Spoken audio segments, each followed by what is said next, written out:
Hello and welcome back guys इस particular session में आज हम लोग बात करने वाले हैं कि जो हम लोगों ने लास्ट टाइम पे स्प्रिंग बोट का प्रोजेक्ट बनाया था उस पर्टिकुलर प्रोजेक्ट का फ्लो क्या है और साथ ही साथ इसको बेसिक चीजों को कंप्लीट करते हुए अब हम एक रेस्ट एपीआई को डेवलप करना यहाँ पे सीखने वाले हैं।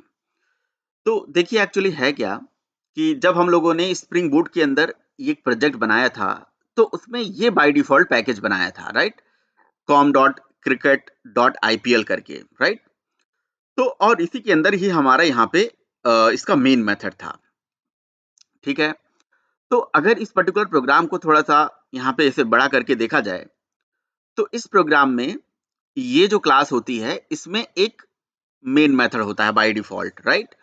और उसके साथ ऑलरेडी ये at the rate spring Boot application नाम का एक एनोटेशन है, ये लगा रहता है। ये जो at the rate spring Boot application annotation है ये क्या है? ये एक स्प्रिंग बूट के द्वारा बनाया गया अपना खुद का एनोटेशन है जो स्प्रिंग बूट वालों ने बनाया। ये एनोटेशन कैसे काम करता है? क्योंकि ये जो एनोटेशन इसको जानना बहुत जरूरी है। इस एनोटेशन के अंदर देखिए अगर ध्यान से तो at the rate spring boot configuration, enable auto configuration और कंपोनेंट स्कैन, ये तीन एनोटेशन मेन है। वैसे तो और भी एनोटेशन है, documented, inherited and target, but ये तीन एनोटेशन मेन है जो एक स्प्रिंग बूट एप्लीकेशन के अंदर इंटरनली बाय डिफॉल्ट चल रहा होता है। ठीक है, तो अब एक्चुअली हुआ क्या था, अगर लास्ट टाइम पे हम बात करें तो लास्ट टाइम पे हम लोगों ने अपना जो अपनी कंपोनेंट क्लास बनाई थी वो यहाँ पे बनाया था ऐसे कोर करके, ऐसे com.cricketipl.core करके, है ना? तो com.cricketipl.core करके जो हमने बनाया था, तो इस पर्टिकुलर क्लास का अगर मान लीजिए बेस पैकेज यही है ना? तो इसका कंपोनेंट स्कैनिंग होनी चाहिए। यहाँ पे आपको स्कैन बेस पैकेज लिखने की जरूरत नहीं है, हटा देते हैं।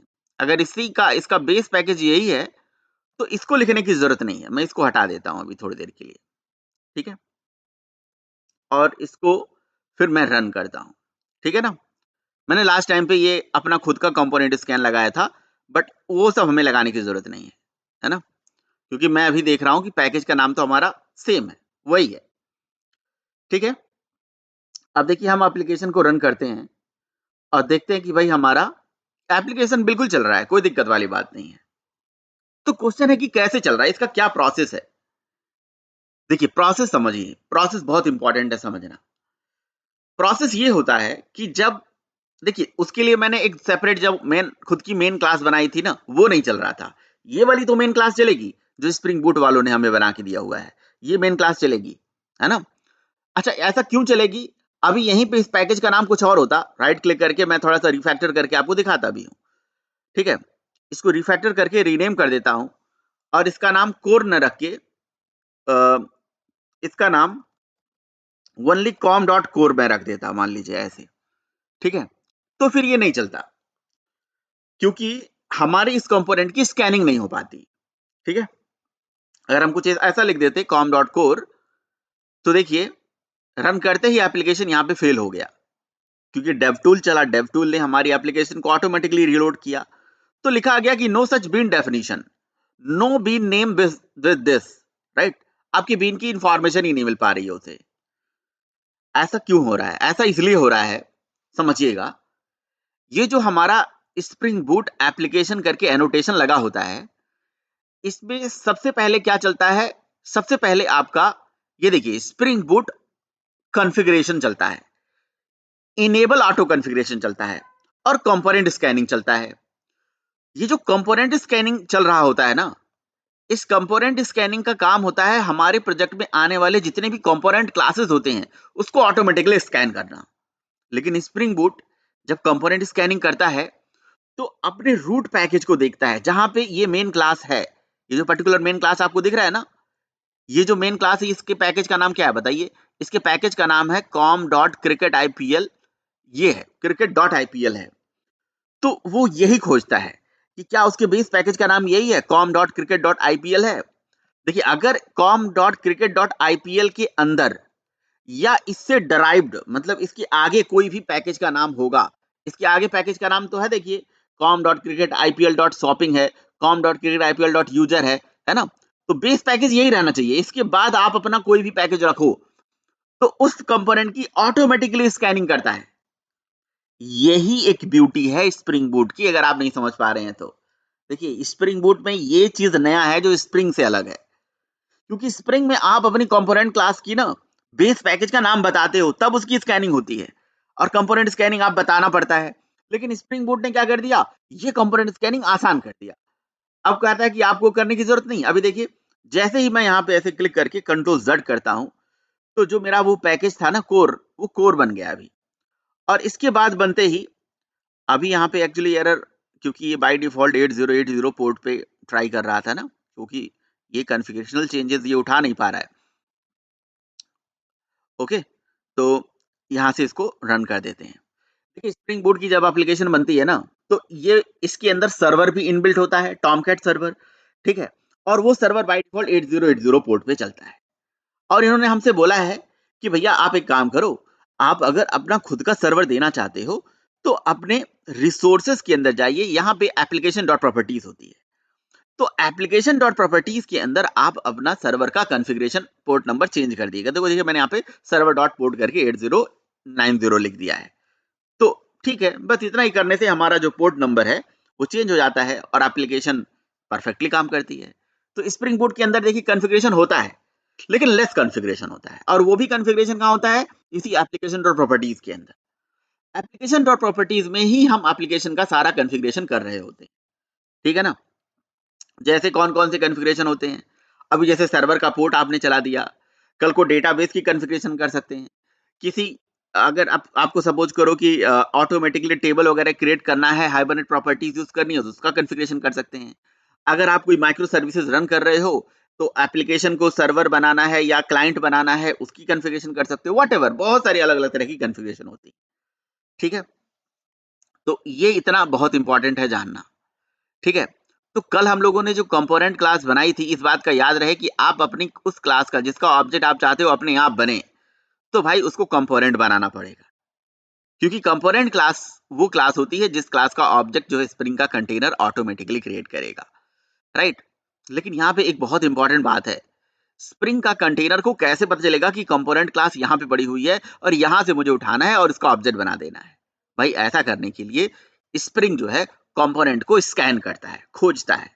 और खोजने के लिए स्प्रिंग बूट के अंदर जो ये मेन क्लास होती है ना, इस मेन क्लास में ये जो एनोटेशन है ये अकेले काम करता है। अगर ये एनोटेशन नहीं हो ना तो हमारे कंपोनेंट की स्कैनिंग नहीं हो पाएगी और हमारा एप्लीकेशन नहीं चल पाएगा। ये जो एनोटेशन है @spring boot एप्लीकेशन एनोटेशन, यही मेन एनोटेशन है जो मेमोरी में चलता है। तो इसमें जो सबसे पहला जो एनोटेशन है अगर आप देखिएगा तो स्प्रिंग बूट कॉन्फ़िगरेशन है, इनेबल ऑटो कॉन्फ़िगरेशन है, कंपोनेंट स्कैनिंग है। तो कंपोनेंट स्कैनिंग का पहले मतलब आप समझ लीजिए। कंपोनेंट स्कैनिंग का मतलब ये होता है कि भाई हमारी बेस पैकेज का नाम यही है। देखिए अगर यहाँ पे जाओगे और कंपोनेंट स्कैन पे क्लिक करोगे, इस पे क्लिक करिए, तो ये देखिए इसका यहाँ पे एक काम करते हैं, ऐसे नहीं करते हैं, आप यहाँ से जाके और इस कंपोनेंट स्कैनिंग के ऊपर या तो इसी पे क्लिक कर दीजिए, है ना, स्प्रिंग बूट एप्लीकेशन पे क्लिक कर दीजिए। स्प्रिंग बूट एप्लीकेशन जो ये इंटरफेस है ये बेसिकली काइंड ऑफ एनोटेशन ही है, लेकिन इसके ऊपर देखिए @component स्कैन लगाया गया है, इस पे क्लिक कर दीजिए। देखिए @component स्कैन में @component स्कैन ये बेसिकली एक इंटरफेस है, और यहाँ पे देखिए ये बेस पैकेज जो है इसके साथ इंक्लूड करा और आ गया है। यहाँ पे वेरिएबल्स कुछ बनाए गए हैं, यानी कि ये बाय डिफॉल्ट ऐसे समझ लीजिए कि डिफॉल्ट लोकेशन, कंपोनेंट स्कैन हमारी डिफॉल्ट लोकेशन खोजती है। डिफॉल्ट लोकेशन क्या होता है ये बात बहुत ध्यान से रखिएगा, ध्यान कि जब हम एप्लीकेशन बनाते हैं तो स्प्रिंग बूट की एप्लीकेशन बनाते हैं तो यहाँ पे एक पैकेज ऑलरेडी बन के आता है com डॉट समथिंग, जो हम स्टार्टिंग में रखते हैं प्रोजेक्ट बनाते टाइम पे। फाइल में जाके न्यू में जाके जब आप स्प्रिंग स्टार्टर प्रोजेक्ट बनाते हो तो उस टाइम पे यहाँ पे पैकेज का नाम आपको देना होता है, राइट। जैसे मान लीजिए प्रोजेक्ट है, इस प्रोजेक्ट को नेक्स्ट करोगे, आप जैसे नेक्स्ट करोगे, नहीं बैक करिए, बैक करिए, यहाँ पे देखिए पैकेज का नाम देना होता है, राइट। ये पैकेज का नाम है, ये ग्रुप का नाम है। तो भाई इसी पैकेज के अंदर ही एक मेन क्लास हमारी बन के आती है, ये cricket match API application dot जावा, और इसी एप्लीकेशन क्लास के ऊपर ऑलरेडी यहाँ पे लगा होता है @spring boot एप्लीकेशन। तो @spring boot एप्लीकेशन जो ये एनोटेशन है, इस एनोटेशन के अंदर कंपोनेंट स्कैनिंग करने के लिए ये देखता है कि भाई हमारे पास जो कंपोनेंट क्लासेस हैं, कंपोनेंट क्लास है, क्या यहीं पे पड़ी हुई है? पहले तो ये करंट लोकेशन पे ही खोजेगा। देखिए अगर यहीं पे पड़ी हुई है तो बहुत अच्छी बात है, तब तो यहाँ पे तो स्कैन कर ही देगा। लेकिन अगर यहाँ नहीं पड़ी हुई है, इस लोकेशन पे नहीं पड़ी हुई है, तो क्या इसी से ही डिराइव्ड है? इसी से डिराइव्ड होने का मतलब कि इसके पैकेज का नाम com.kicking.ipl है, तो बेस पैकेज हो गया आईपीएल तक, और आईपीएल के बाद .core .shopping .user इस तरह से आपको लिखना पड़ेगा, तभी हमारी कंपोनेंट क्लास की क्या हो पाएगी? स्कैनिंग हो पाएगी। इस बात का ध्यान रहे, राइट? तो हमारी जो कंपोनेंट क्लास है इस कोर के अंदर पड़ी हुई थी, तो इसने स्कैनिंग कर ली, राइट? तो एक चीज तो ये हो गया। दूसरा चीज, ये कंपोनेंट स्कैनिंग का मतलब है। तो कंपोनेंट का मतलब स्कैनिंग खुद करेगा, उस क्लास का ऑब्जेक्ट खुद ही बनाएगा। कौन बनाएगा? स्प्रिंग का आईओसी कंटेनर बनाएगा। तो देखिए इस बात का ध्यान रहे कि स्प्रिंग के अंदर आपको अपनी क्लासेस का ऑब्जेक्ट खुद नहीं बनाना है, आपको बस अपनी क्लासेस का नाम बता देना है कि भैया ये एक क्लास है और इस क्लास का ऑब्जेक्ट मुझे बना के दे देना भाई। तो उसने कहा कि भाई ठीक है, मैं इसके ऊपर @component आप लगा दीजिएगा, @component लगा दोगे तो हम इस क्लास का ऑब्जेक्ट बना के आपको दे देंगे। बात खत्म। अब अगर आपको कहीं पे ऐसा भी सिचुएशन आ जाए कि नहीं भाई, मैं ना, मेरे पास एक क्लास है, ठीक है, और उस क्लास का जो ऑब्जेक्ट है वो हम खुद बनाना चाहेंगे। हम नहीं चाहते हैं कि स्प्रिंग का जो कंटेनर है हमारी क्लास का ऑब्जेक्ट बनाए, ठीक है, उसको हम खुद मैनेज करना चाहते हैं, वो खुद हमारे लिए एक बीन है। तो भाई एक काम करिए, आप उस पर्टिकुलर क्लास, जिस क्लास का ऑब्जेक्ट आप खुद चाहते हो बनाना, जैसे ये स्टूडेंट क्लास है और इसी का ऑब्जेक्ट आप बनाना चाहते हो, तो इसके अंदर कोई एक फैक्ट्री मेथड बनाइए, ऐसे जैसे पब्लिक रिटर्न टाइप स्टूडेंट, और मेथड का नाम रख दीजिए गेट स्टूडेंट, ठीक है। और यहां से आप अपनी क्लास का ऑब्जेक्ट, क्या करिए, यहां से अपनी क्लास का ऑब्जेक्ट रिटर्न करा दीजिए न्यू स्टूडेंट करके, ठीक, बस हो गया। अब उसके बाद क्या करिए, ये जो पर्टिकुलर क्लास है जिसमें ये मेथड आपने बनाया है, जहां पे स्टूडेंट ऑब्जेक्ट रिटर्न कराया है, इसके ऊपर यहाँ पे कौन सा एनोटेशन लगा देंगे आप? @bean एनोटेशन लगा देंगे। देखिए @bean एनोटेशन अगर हमने किसी भी आ, एक सेकेंड, ये बीन एनोटेशन इस क्लास के ऊपर लगेगा या इस नहीं, क्लास के ऊपर नहीं लगेगा भाई, डिसअलाउड दिस लोकेशन, क्लास के ऊपर नहीं लगेगा, यहीं पे लगेगा, ठीक है। @bean एनोटेशन अगर आप लगा रहे हो तो देखिए यहाँ पे वार्निंग आ रहा है, ये कह रहा है कि जो ये बीन है ये पब्लिक बनाने की जरूरत नहीं है ना, पब्लिक बीन मेथड इस तरह से लगाने की जरूरत नहीं है, रिमूव कर दीजिए पब्लिक को, ठीक है। तो बीन जब बनाते हैं तो पब्लिक लिखने की जरूरत नहीं है, ठीक। दूसरा चीज, स्टूडेंट क्लास में जाइए, तो कह रहे हैं कि अगर देखिए इस तरह की अगर आप कोई बीन बना रहे हो ना, तो इसके साथ @configuration इसके साथ लगाइए, ठीक है। तो इसके ऊपर @configuration आप लगा दीजिए उस क्लास के ऊपर। वैसे ऐसा कोई जरूरी नहीं है, अगर आप कॉन्फ़िगरेशन नहीं भी लगाओगे तो तब भी हमारी ये जो क्लास है इसको हम कहीं पे भी यूज कर पाएंगे। लेकिन भाई ये एक समस्या हो जाएगी, इस बीन का तो ऑब्जेक्ट हमारा बन गया, बट ये चीज याद रहे, @bean आप कहां पे दिखोगे? आप देखोगे @bean जिस भी मेथड के ऊपर लगा होगा, इसका मतलब वो ये इंडिकेट करता है कि भाई इस क्लास का जो ऑब्जेक्ट है वो कहीं ना कहीं हम मैनेज कर रहे हैं, ठीक है ना, और ये अपने आप में एक बीन है। देखिए जो भी नॉर्मल कोई भी क्लास जिसका ऑब्जेक्ट मेमोरी के अंदर बनता है, सब अपने आप में एक बीन ही होते हैं, bean objects, right. Some time वो ऑब्जेक्ट एक कंपोनेंट होता है, सम टाइम वो एक बीन होता है, नॉर्मल बीन की तरह ही बिहेव करता है, ठीक है। तो यहाँ पे सॉरी, यहाँ पे @bean हमने लगा दिया। अब @bean हमने लगा दिया, क्या अब इस क्लास का जो ऑब्जेक्ट है कहीं पे भी मैं इंजेक्ट कराना चाहता हूं, ठीक है भाई, इन्वर्जन ऑफ कंट्रोल तो हो गया, object, sorry inversion of control यहां नहीं हुआ, कहीं ना कहीं ऑब्जेक्ट हम ही बना रहे हैं, लेकिन फिर भी अगर इस ऑब्जेक्ट की जरूरत अगर मुझे कहीं पे पड़े तो मैं कैसे ला सकता हूं, है ना, ये तो एक क्वेश्चन है। तो देखिए स्प्रिंग कहता है कि जैसे आपको इस स्टूडेंट का ऑब्जेक्ट अगर कहीं पे भी चाहिए, लेट्स सपोज कि आपको किसी बल्ब सर्विस के अंदर स्टूडेंट का ऑब्जेक्ट चाहिए, तो क्या मैं इस स्टूडेंट के ऑब्जेक्ट को बल्ब सर्विस के अंदर यहाँ पे लाऊं? तो मैं ला सकता हूं। चलिए, प्राइवेट स्टूडेंट और स्टूडेंट ऐसे करके मैंने वेरिएबल बना दिया, और इस वेरिएबल के ऊपर @AutoWord एनोटेशन लगा दिया। ठीक है, AutoWord लगा दिया। अब देखिए, जैसे मैंने @AutoWord लगाया, यहाँ पे एरर आना शुरू। क्यों? क्योंकि जो हमारा स्टूडेंट का ऑब्जेक्ट है, वो ऑब्जेक्ट हमारे इस पर्टिकुलर सर्विस क्लास में ऑटोमेटिकली वायर्ड नहीं हो पा रहा है ना, ऑटोमेटिकली इंजेक्ट नहीं हो पा रहा है, इसका डिपेंडेंसी इंजेक्शन नहीं हो पा रहा है। स्प्रिंग का कंटेनर हमारी क्लास का ऑब्जेक्ट का यहाँ पे इसको नहीं मैनेज कर पा रहा है। तो क्या करा जाए भाई?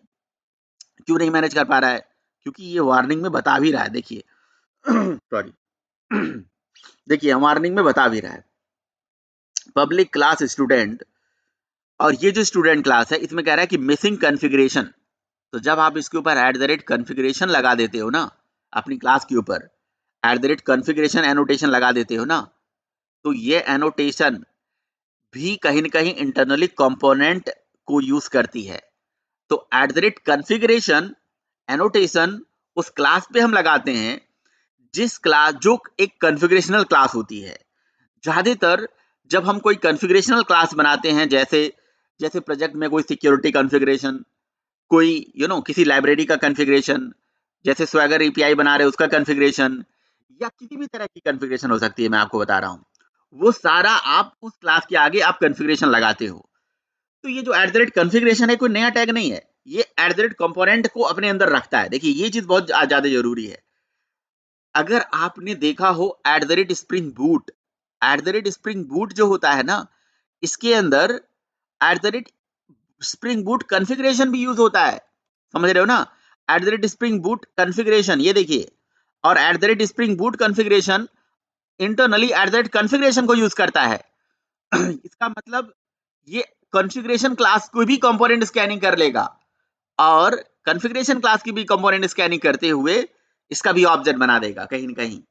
अगर कॉन्फ़िगरेशन आप लगाए हो, तो भाई आपको अपनी ये बीन वीन लगाने की जरूरत नहीं है वैसे, क्योंकि आपकी क्लास का तो ऑब्जेक्ट बन ही जाएगा अब, है ना? और वैसे भी आपका ऑब्जेक्ट अब बन जाएगा। अब आपकी क्लास का ऑब्जेक्ट बना के मेमोरी में जहां मर्जी वहां ऑटो वायर करा जा सकता है, क्योंकि ये भी अपने आप में कंपोनेंट है। लेकिन नहीं, हमने क्या करा है, ऑब्जेक्ट तो बन जाएगा, कोई दिक्कत नहीं है, देखिए प्रोजेक्ट चल गया, क्योंकि आप कह रहे हो कि कॉन्फ़िगरेशन लगाने से तो कंपोनेंट इसके अंदर लगा ही हुआ है, क्लास का ऑब्जेक्ट तो बन ही रहा है। तो अगर हाँ, आप ऐसा चाहते हो तो कर सकते हो, लेकिन अगर आप इस कॉन्फ़िगरेशन क्लास में किसी बीन का ऑब्जेक्ट, अपनी क्लास का ऑब्जेक्ट नहीं, किसी दूसरे बीन का ऑब्जेक्ट, देखिए यहाँ पे बता रहा है, देखिए यहाँ पे देखिए, ये बता रहा है कि ऐप कॉन्फ़िग हमारी कोई क्लास होगी जिसमें आप एक माई बीन बनाओगे, मतलब कोई बीन बनाओगे, जिस क्लास का ऑब्जेक्ट यहाँ इंस्टेंशिएट करना चाहते हो कर सकते हो। समझ रहे हो आप? तो आप सेम क्लास का ऑब्जेक्ट इसके अंदर मत बनाइए। अगर आपने अगर आपने किसी दूसरे क्लास का ऑब्जेक्ट बना के यहां से रिटर्न कराना है तो करा दीजिए, और अदरवाइज अगर आपको लग रहा है कि नहीं नहीं आप ही बनाना चाहते हो, तब भी सही है, कोई दिक्कत नहीं है, देखिए तब भी सही है। आप अपने क्लास का ऑब्जेक्ट या किसी और क्लास का भी ऑब्जेक्ट बना सकते हो। तो इसका मतलब कॉन्फ़िगरेशन क्लास का भी जो कंपोनेंट स्कैनिंग हो जाता है, समझ रहे हो ना? और बीन लगाने से हमारी क्लास का ऑब्जेक्ट देखिए हम भी बना रहे हैं, हम किसी और क्लास का भी ऑब्जेक्ट बना सकते हैं। ये बात समझ में आ रही है? गुड। अब देखिए अगला काम क्या है, अगला चीज क्या है? अगला चीज ये हो जाता है कि जब हमारी क्लासेस की कंपोनेंट स्कैनिंग होती है ना, यहाँ कंपोनेंट स्कैनिंग हो गई, हमारी क्लास चल गई और क्लास का ऑब्जेक्ट बन गया। ऑब्जेक्ट बनने के बाद वो हमारे ये जो पर्टिकुलर क्लास है, तो दोस्तों देखिए मैं आपको बताना चाह रहा था कि अगर आपने अपने ये मेन वाली क्लास के बारे में मैं बता रहा था कि जो मेन वाली आपकी क्लास आती है, इसमें देखिए स्प्रिंग बूट की वजह से कंपोनेंट स्कैनिंग तो होता ही है ना? ये चीज तो हमें समझ में आ गया।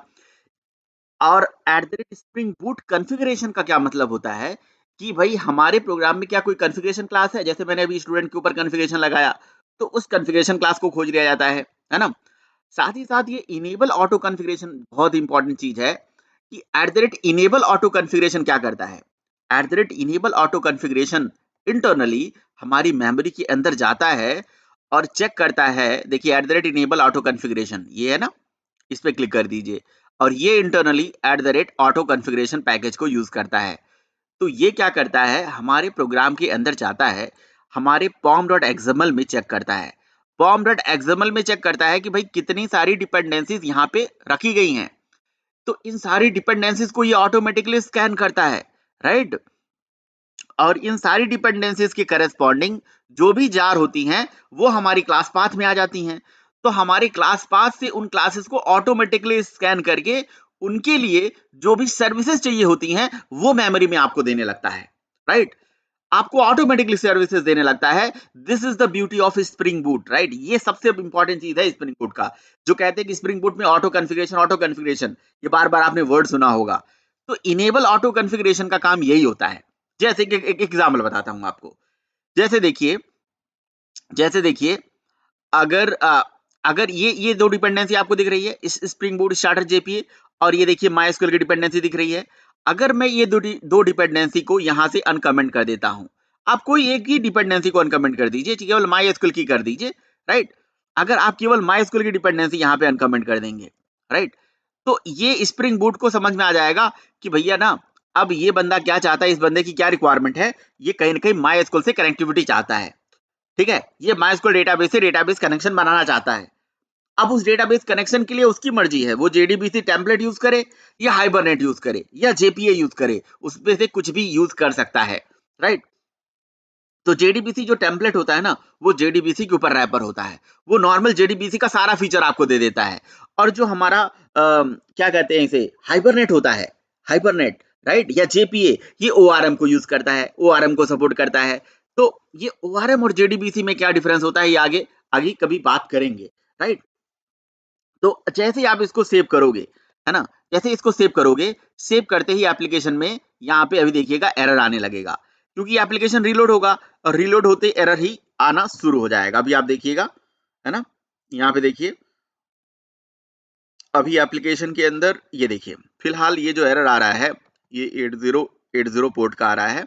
हम एक काम कर देते हैं, एप्लीकेशन को दोबारा रन कर देते हैं।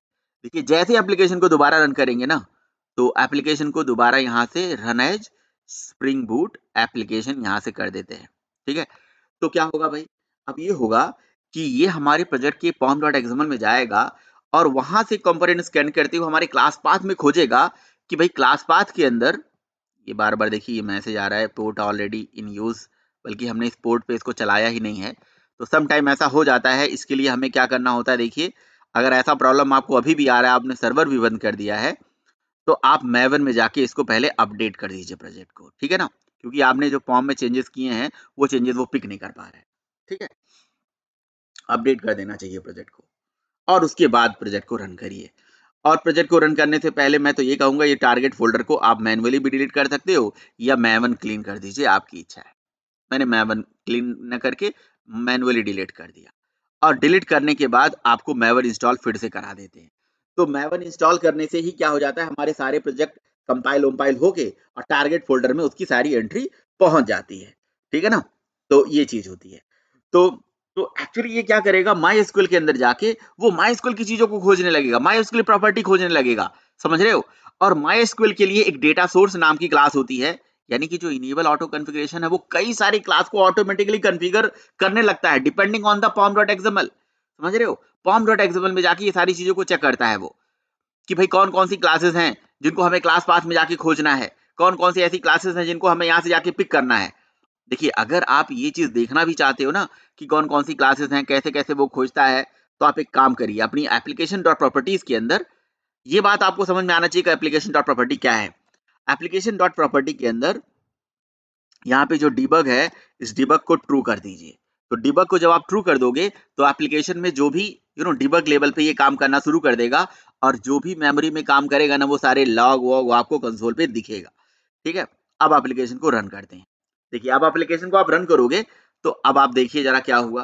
एप्लीकेशन जैसे ही रन हुआ, तो एप्लीकेशन के रन होते ही, ठीक है, कूल भाई, एप्लीकेशन तो चल गई, ओके ठीक है, नो इशू, एप्लीकेशन चल गई है।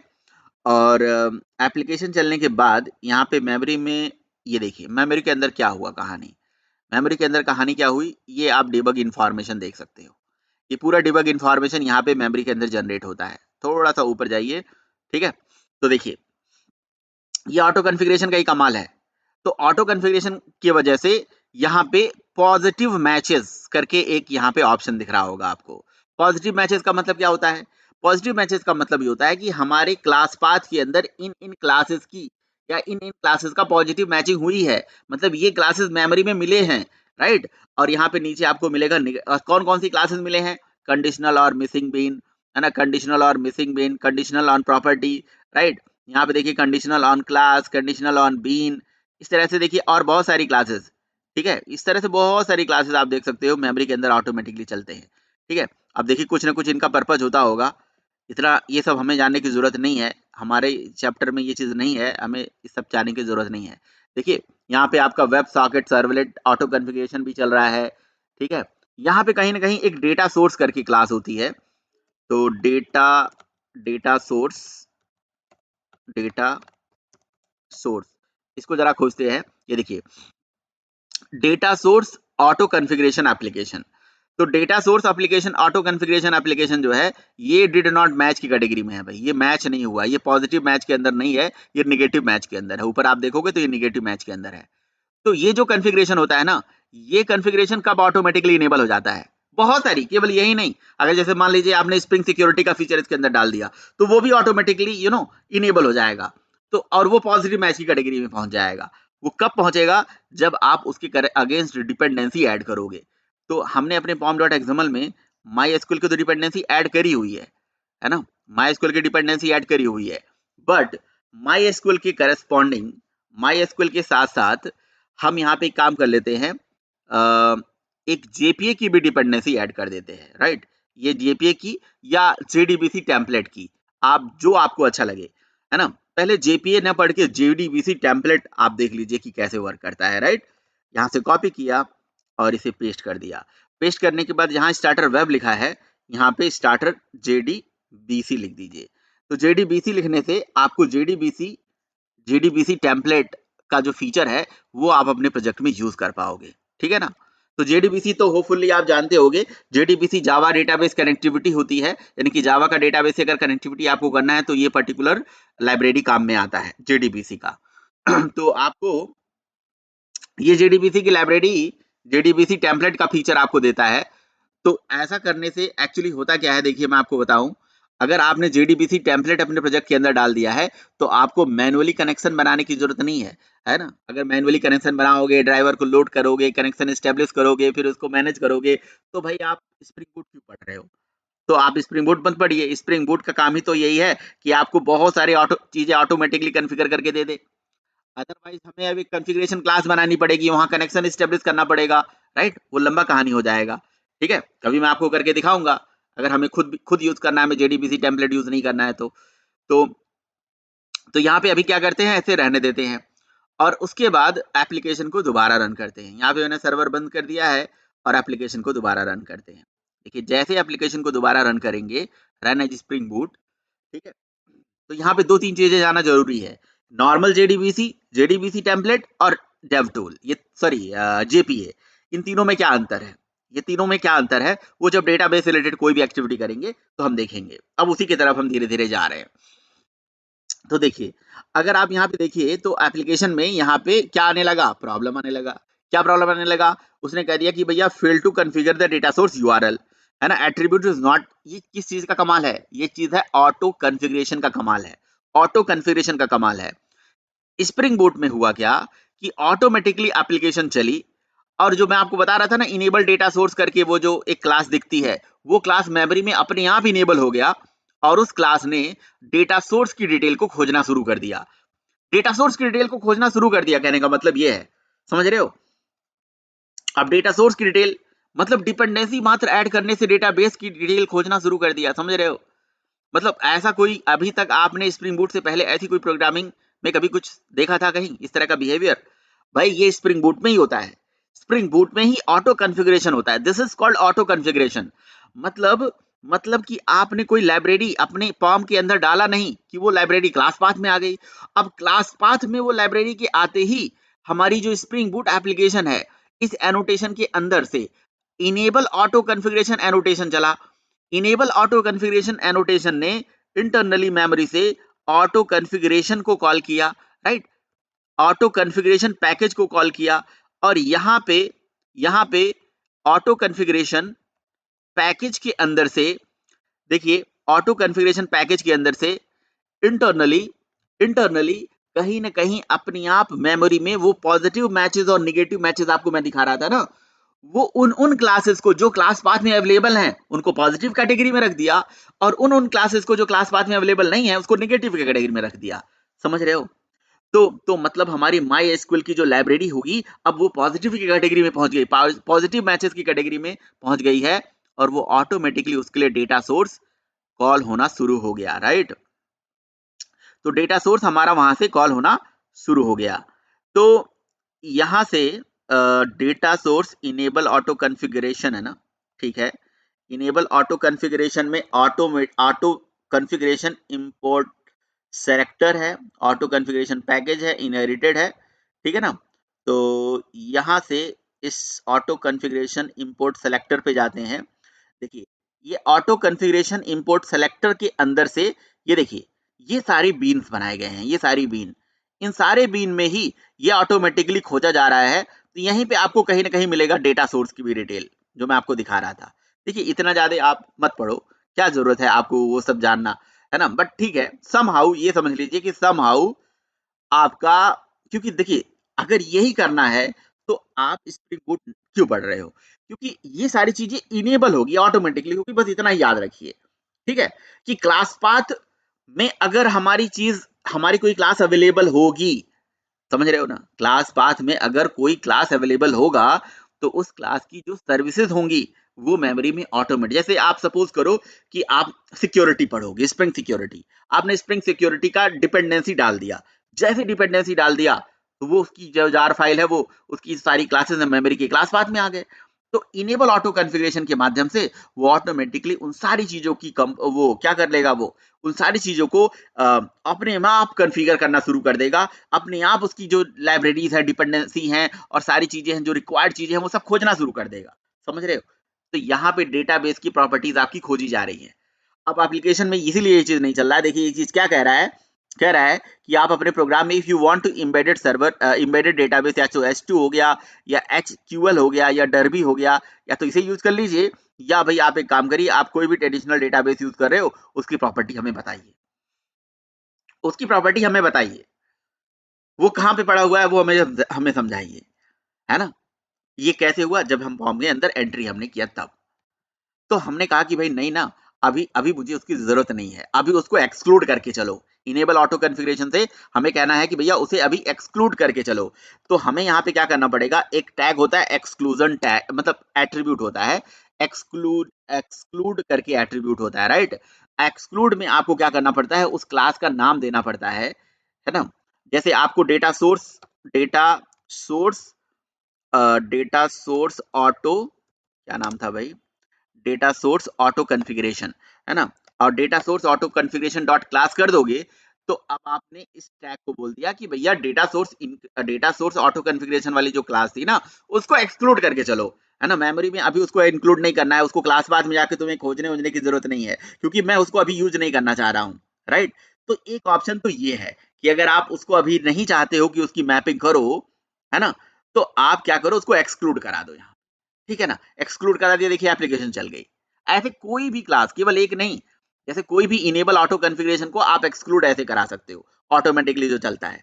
लेकिन अगर आपको मन करे कि नहीं, हमें इंक्लूड कराना है, तो इंक्लूड करा के चलो, आपकी इच्छा है, ठीक। चलिए, अब ऐसे कॉमा लगा के और भी बहुत सारी क्लासेस को यहाँ पे इंक्लूड करा सकते हो, जो ऑटो कॉन्फ़िगरेशन में कैटेगरी में आ रहा है। तो अभी तो हम फिलहाल डेटाबेस का फीचर यूज कर रहे हैं, कल को और बहुत सारे फीचर यूज करना शुरू कर देंगे, तो उनको एक्सक्लूड इंक्लूड कराना है। आपने कहा कि अगर मुझे एक्सक्लूड नहीं करना है तो भैया आप एक्सक्लूड नहीं करना चाहते हो ना, चलिए ठीक है, मत करिए, मत करिए। क्या चाहते हो, डेटाबेस से कनेक्शन चाहते हो, डेटाबेस से डिटेल, आपको डेटाबेस से कनेक्शन स्टेब्लिश हो जाए और डेटा आपका डेटाबेस में सेव हो जाए, तो भैया एक काम करिए, हम आपको ये प्रॉपर्टी फाइल देते हैं, एप्लीकेशन डॉट प्रॉपर्टीज। इस एप्लीकेशन डॉट प्रॉपर्टीज के अंदर आप अपने डेटाबेस का नाम, अपने ड्राइवर का नाम, यूआरएल का नाम, यूजर आईडी, पासवर्ड, ये सब अगर आप दे दोगे ना, तो हम पर्टिकुलर डेटाबेस से ऑटोमेटिकली कनेक्शन एस्टेब्लिश कर देंगे, ऑटोमेटिकली कनेक्शन एस्टेब्लिश कर देगा भाई। आपको कुछ नहीं करना है, आपको अलग से कोई कोडिंग नहीं करनी है कि नहीं कि आप डेटाबेस कनेक्शन के लिए अलग से कोडिंग कर रहे हो, कोई कोडिंग की जरूरत नहीं है, कोई कोडिंग करने की जरूरत नहीं है। लेकिन ये कब होगा, जब या तो जेडीबीसी टेम्पलेट की डिपेंडेंसी या तो जेपीए की डिपेंडेंसी आपके प्रोजेक्ट में होनी चाहिए, राइट। नॉर्मल जेडीबीसी नहीं, नॉर्मल माईएसक्यूएल की डिपेंडेंसी नहीं। अभी आपने देखा, जैसे मैं इसको हटा देता हूं, मान लीजिए कि मैंने इसको हटा दिया, ठीक है, इसको मैं यहां से हटा देता हूं, ठीक है, इसको हटा दिया, ठीक, हटा दिया ना। अब इसको मैं सेव कर देता हूं, एक बार दोबारा मैं चलाता हूं। अब अभी मैं क्या करूंगा, अपने pom.xml के अंदर से जाऊंगा, ओनली माईएसक्यूएल मान लीजिए मैं यूज करना चाहता हूँ, माईएसक्यूएल का फीचर यूज करना चाहता हूँ, ठीक है। तो अगर माईएसक्यूएल का फीचर आप यूज करना चाहते हो, जेडीबीसी टेम्पलेट यूज नहीं करना चाहते हो, जेडीबीसी टेम्पलेट को कमेंट कर दीजिए, कमेंट हो गया, सेव कर दीजिए।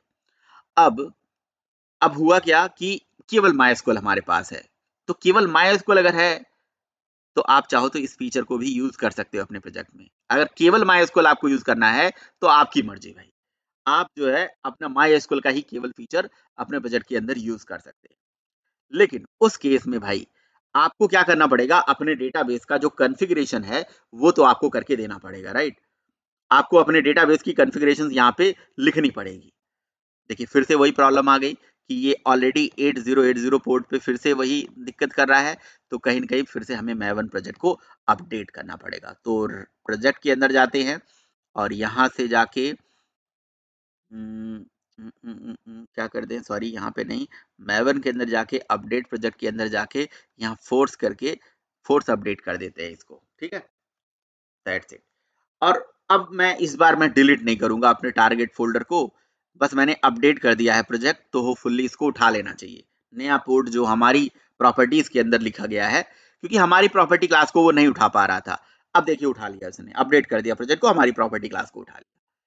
क्या केवल माईएसक्यूएल की डिपेंडेंसी ऐड करने से डेटा सोर्स ऑटोमेटिकली इनेबल हो रहा है? नहीं, नहीं हो रहा है। तो क्या इस केस में अगर हमें डेटाबेस कनेक्टिविटी करना है तो क्या होगा, करना होगा। अगर हमें डेटाबेस कनेक्टिविटी यहाँ करना है तो क्या होगा? देखिए इस केस में होगा ये कि आपको ना अपने डेटाबेस का जो कनेक्शन है वो खुद एस्टेब्लिश करना पड़ेगा। देखिए अगर आप स्प्रिंग बूट पढ़ रहे हो तो मैं आपसे ये नहीं रिकमेंड करूंगा कि आप डेटाबेस कनेक्शन खुद एस्टेब्लिश करो, लेकिन आपको नॉलेज होना चाहिए, ठीक है ना। तो डेटाबेस कनेक्शन कैसे एस्टेब्लिश करा जाए, ये हमारा एक क्वेश्चन है, ठीक है। यहाँ पे हमें डेटाबेस कनेक्शन एस्टेब्लिश करना सीखना है। तो देखिए इसके लिए क्या करिए ना, पहले तो आप ये एक बड़ा ही इंपॉर्टेंट काम ये करिए, आपने बेस पैकेज वही रहने दीजिए, जो आपका बेस पैकेज है वही रहने दीजिए। उसी बेस पैकेज पे ही राइट क्लिक करिए और न्यू करके यहाँ पे एक पैकेज बना लीजिए अपना खुद का, ठीक है, जिसका नाम क्या रख दीजिए, जिसका नाम रख दीजिए लेट्स से कॉन्फिग, ठीक है। तो कॉन्फिग पैकेज हमेशा कॉन्फ़िगरेशनल चीजें रखती है, जैसे अभी हमारी बात हो रही थी। कॉन्फ़िग के अंदर आप एक और यहाँ पे एक क्लास बना लीजिए, जिस क्लास का नाम रख दीजिए database config, right, database config, right. और डेटाबेस की जो कॉन्फ़िगरेशन है वो यहाँ पे आप बनाइए। देखिए एक नॉर्मली आप ड्राइवर को बना के लोड करिए, रजिस्टर करिए, वो भी काम कर सकते हैं, बट ये मैं तरीका बता रहा हूं एक, है ना। आप यहाँ पे क्या करिए, at the rate configuration use कर लीजिए पहली चीज, है ना। At the rate configuration, at the rate configuration use करके आप अपनी क्लास को एक कॉन्फ़िगरेशन क्लास बना लीजिए। और उसके बाद इसके अंदर अब देखिए अब आपकी मर्जी है आपको किस डेटाबेस से कनेक्शन चाहिए, ओरेकल से चाहिए, माइस्क्यूएल से चाहिए, किसी और डेटाबेस से चाहिए, तो आप अपना कॉन्फ़िगरेशन यहाँ पे बना सकते हो, है ना। और बनाने के बाद यहाँ पे उनके करस्पॉन्डिंग एक बीन क्रिएट कर दीजिए, पब्लिक रिटर्न टाइप। अच्छा यहाँ पे रिटर्न टाइप क्या कर दीजिए, यहाँ रिटर्न टाइप डेटा सोर्स कर दीजिए, ठीक है। ये वही डेटा सोर्स है, कौन सा डेटा सोर्स यूज करोगे, हम यहीं पे डेटा सोर्स जेवेक्स डॉट एसक्यूएल का ही रहने देते हैं, ठीक है ना। जेवेक्स डॉट एसक्यूएल का डेटा सोर्स रहने देते हैं और स्पेस करके यहाँ पे लिख देते हैं gate MySQL data source, right. अब गेट माईएसक्यूएल डेटा सोर्स करके हम यहाँ माईएसक्यूएल का कनेक्शन एस्टेब्लिश करने जा रहे हैं। देखिए ये चीज हमें बहुत ज्यादा, और यहाँ पे ऐड रिटर्न स्टेटमेंट कर देते हैं, ये हमें करने की जरूरत नहीं है, लेकिन हम एक बार आपको ये आइडिया आपको बता दे रहे हैं। और एक चीज यहाँ पे और जानिए, इस पर्टिकुलर मेथड को आप यहाँ पे एट द रेट किससे एनोटेट कर दोगे, बीन थे, क्योंकि ये बीन है, इस बीन को हम खुद मैनेज करना चाहते हैं, ये हमारी कोई कंपोनेंट क्लास नहीं है, ठीक है। ओके, तो ये हमारी एक बीन बन गई। अब इस बीन के अंदर हम क्या यूज करेंगे, यहाँ पे हम यूज करेंगे डेटा सोर्स बिल्डर की क्लास। एक डेटा सोर्स बिल्डर क्लास होती है, तो डेटा सोर्स, हमें क्लास डॉट फॉर नेम का यूज नहीं करना है, तो डेटा सोर्स बिल्डर है ना, डेटा सोर्स बिल्डर क्लास को यूज करेंगे। डेटा सोर्स बिल्डर और space data source builder is equals to, अब डेटा सोर्स जो बिल्डर है, इस बिल्डर का जो ऑब्जेक्ट है वो हम डायरेक्ट नहीं बना पाते हैं, तो हम डेटा सोर्स बिल्डर के ऊपर डॉट करके यहाँ पे क्रिएट मेथड चला देंगे। तो क्रिएट मेथड के चलाने से हमें डेटा सोर्स बिल्डर का ऑब्जेक्ट यहाँ पे मिल जाएगा, ठीक है ना। अब क्यों डेटा सोर्स की डिटेल ये बिल्ड करने वाला है, डेटा सोर्स बिल्डर के ऊपर आप यहाँ पे अब अलग अलग चीजें सेट कर सकते हो, जैसे ड्राइवर क्लास का नाम है ना, तो ड्राइवर क्लास का नाम दे दिया मैंने com dot my SQL dot cj dot यहाँ पे cj dot jdbc dot driver, ठीक है। आप अगर jdbc सॉरी आप माइस्क्यूएल यूज कर रहे हो तो ये सारा चीज आपको सेट करना पड़ेगा। देन फिर इसी तरह से ड्राइवर के साथ हमने URL भी सेट कर दिया, ठीक है। फिर उसके बाद मैंने data source dot user name set कर दिया, data source builder dot user है ना, यूजर नेम यहाँ पे सेट कर देंगे। फिर इसी तरह से डेटा सोर्स डॉट पासवर्ड यहाँ पे सेट कर देंगे, राइट। तो ये हमारी सारी डिटेल्स जो है क्रिएट हो जाएगी, और लास्ट में यहाँ पे हम डेटा सोर्स के ऊपर data source builder dot build method चला देंगे, तो ये हमारे डेटाबेस की जो डिटेल है बिल्ड कर देगा, और बिल्ड करके हमें रिटर्न कर देगा क्या, डेटा सोर्स का ऑब्जेक्ट। तो चाहे तो इसको हम लास्ट में रिटर्न के अंदर ही लिख देंगे, तो ये डेटा सोर्स की डिटेल हमें बिल्ड करके दे देगा। क्लियर। तो ये लाइन हमने क्या लिखना पड़ेगा, हमें मैनुअली लिखना पड़ेगा भाई, ठीक है। तो URL में क्या लिख देंगे भाई, URL में लिख देंगे JDBC कॉलन MySQL कॉलन, ठीक है, JDBC colon MySQL colon double slash local host colon 3306, ये हमारा पोर्ट नंबर है, स्लैश एक डेटाबेस, जैसे मेरा कोई डेटाबेस है TKHTS, तो ये मैंने दे दिया, राइट। यूजर नेम हमने दे दिया रूट दे दिया, और पासवर्ड हमने दे दिया यहाँ पे रूट। इस तरह से हम दो डेटाबेस कॉन्फ़िगरेशन यहाँ पे संभाल के रख सकते हैं, यहाँ पे सेमीकोलन, यहाँ पे भी सेमीकोलन, और ये हमारा डेटाबेस की क्रेडेंशियल यहाँ से बिल्ड हो गई फाइनली। ओके, यहाँ पे भी आप सेमीकोलन लगा दीजिए, ठीक है भाई। तो ये हमारी एक बेन बन गई। अगर हमें डेटाबेस कॉन्फ़िगरेशन, आपने कहा कि सर अगर मान लीजिए कि मुझे डेटाबेस ओरेकल चाहिए, तो भाई ओरेकल का डीडीबीसी कनेक्शन यहाँ एस्टेब्लिश करने के लिए भी आप एक नई पिन बना सकते हो। आपके पास 10 डेटाबेस है तो उनके लिए बना सकते हो गेट माईएसक्यूएल की जगह पे get Oracle database connection, right. Oracle के लिए एक पिन बना दीजिए, लेकिन उस केस में जो ओरेकल का जो ड्राइवर होगा वो अलग होगा ना। अगर आप ओरेकल यूज कर रहे हो तो ओरेकल का ड्राइवर अलग होगा, राइट। तो ओरेकल का जो ड्राइवर होता है टाइप 4 ड्राइवर, वो यहाँ पे लिख दीजिए। लेकिन क्या आपने ओरेकल की डिपेंडेंसी डाली है, नहीं डाली है, तो आपको उसे डालना पड़ेगा, ठीक है ना। तो यहाँ पे लिख दीजिए जी oracle.jdbc.driver.oracle ड्राइवर H2 यूज कर रहे हो तो H2 की डाल दीजिए, ठीक है। अच्छा, फिर ओरेकल के लिए हम यहाँ पे उसका URL भी दे देंगे, ठीक। तो URL क्या होता है भाई, JDBC ओरेकल कॉलन JDBC, ठीक है। तो ओरेकल कॉलन JDBC कॉलन, है ना, ओरेकल कॉलन JDBC नहीं, JDBC colon Oracle, sorry, JDBC colon Oracle, है ना।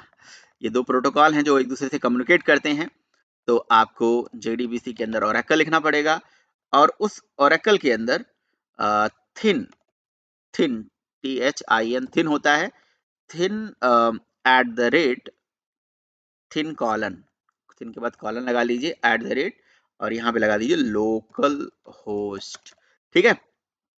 और फिर कॉलन, उसका जो डिफॉल्ट पोर्ट होता है 1521 होता है, स्लैश, ठीक है, स्लैश डेटाबेस का नाम क्या होता है, अगर आपको बनी बनाए डेटाबेस एक्सी पे काम कर रहे हैं तो एक्सी दे दीजिए, ठीक है।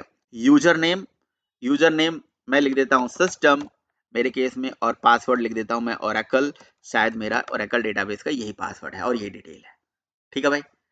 तो अब आपको MySQL की केस में MySQL की भी डिपेंडेंसी डाल, Oracle की, सॉरी, आपने MySQL की जैसे डिपेंडेंसी डाली है, ऐसे आपको Oracle की डिपेंडेंसी डालनी पड़ेगी, अदरवाइज ये चीज चलेगा नहीं। तो मैं एक काम करता हूं, यहाँ से स्टार्ट आईओ वाली पोर्टल पे जाऊंगा, जहां पे स्प्रिंग इनिशियलाइजर की एप्लीकेशन बनती है।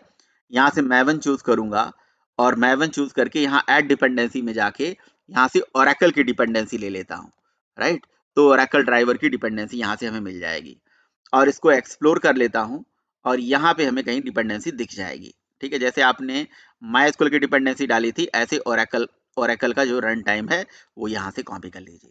चाहे Oracle हो चाहे MySQL हो, किसी की भी डिपेंडेंसी यार यहाँ से ऐसे उठा सकते हो।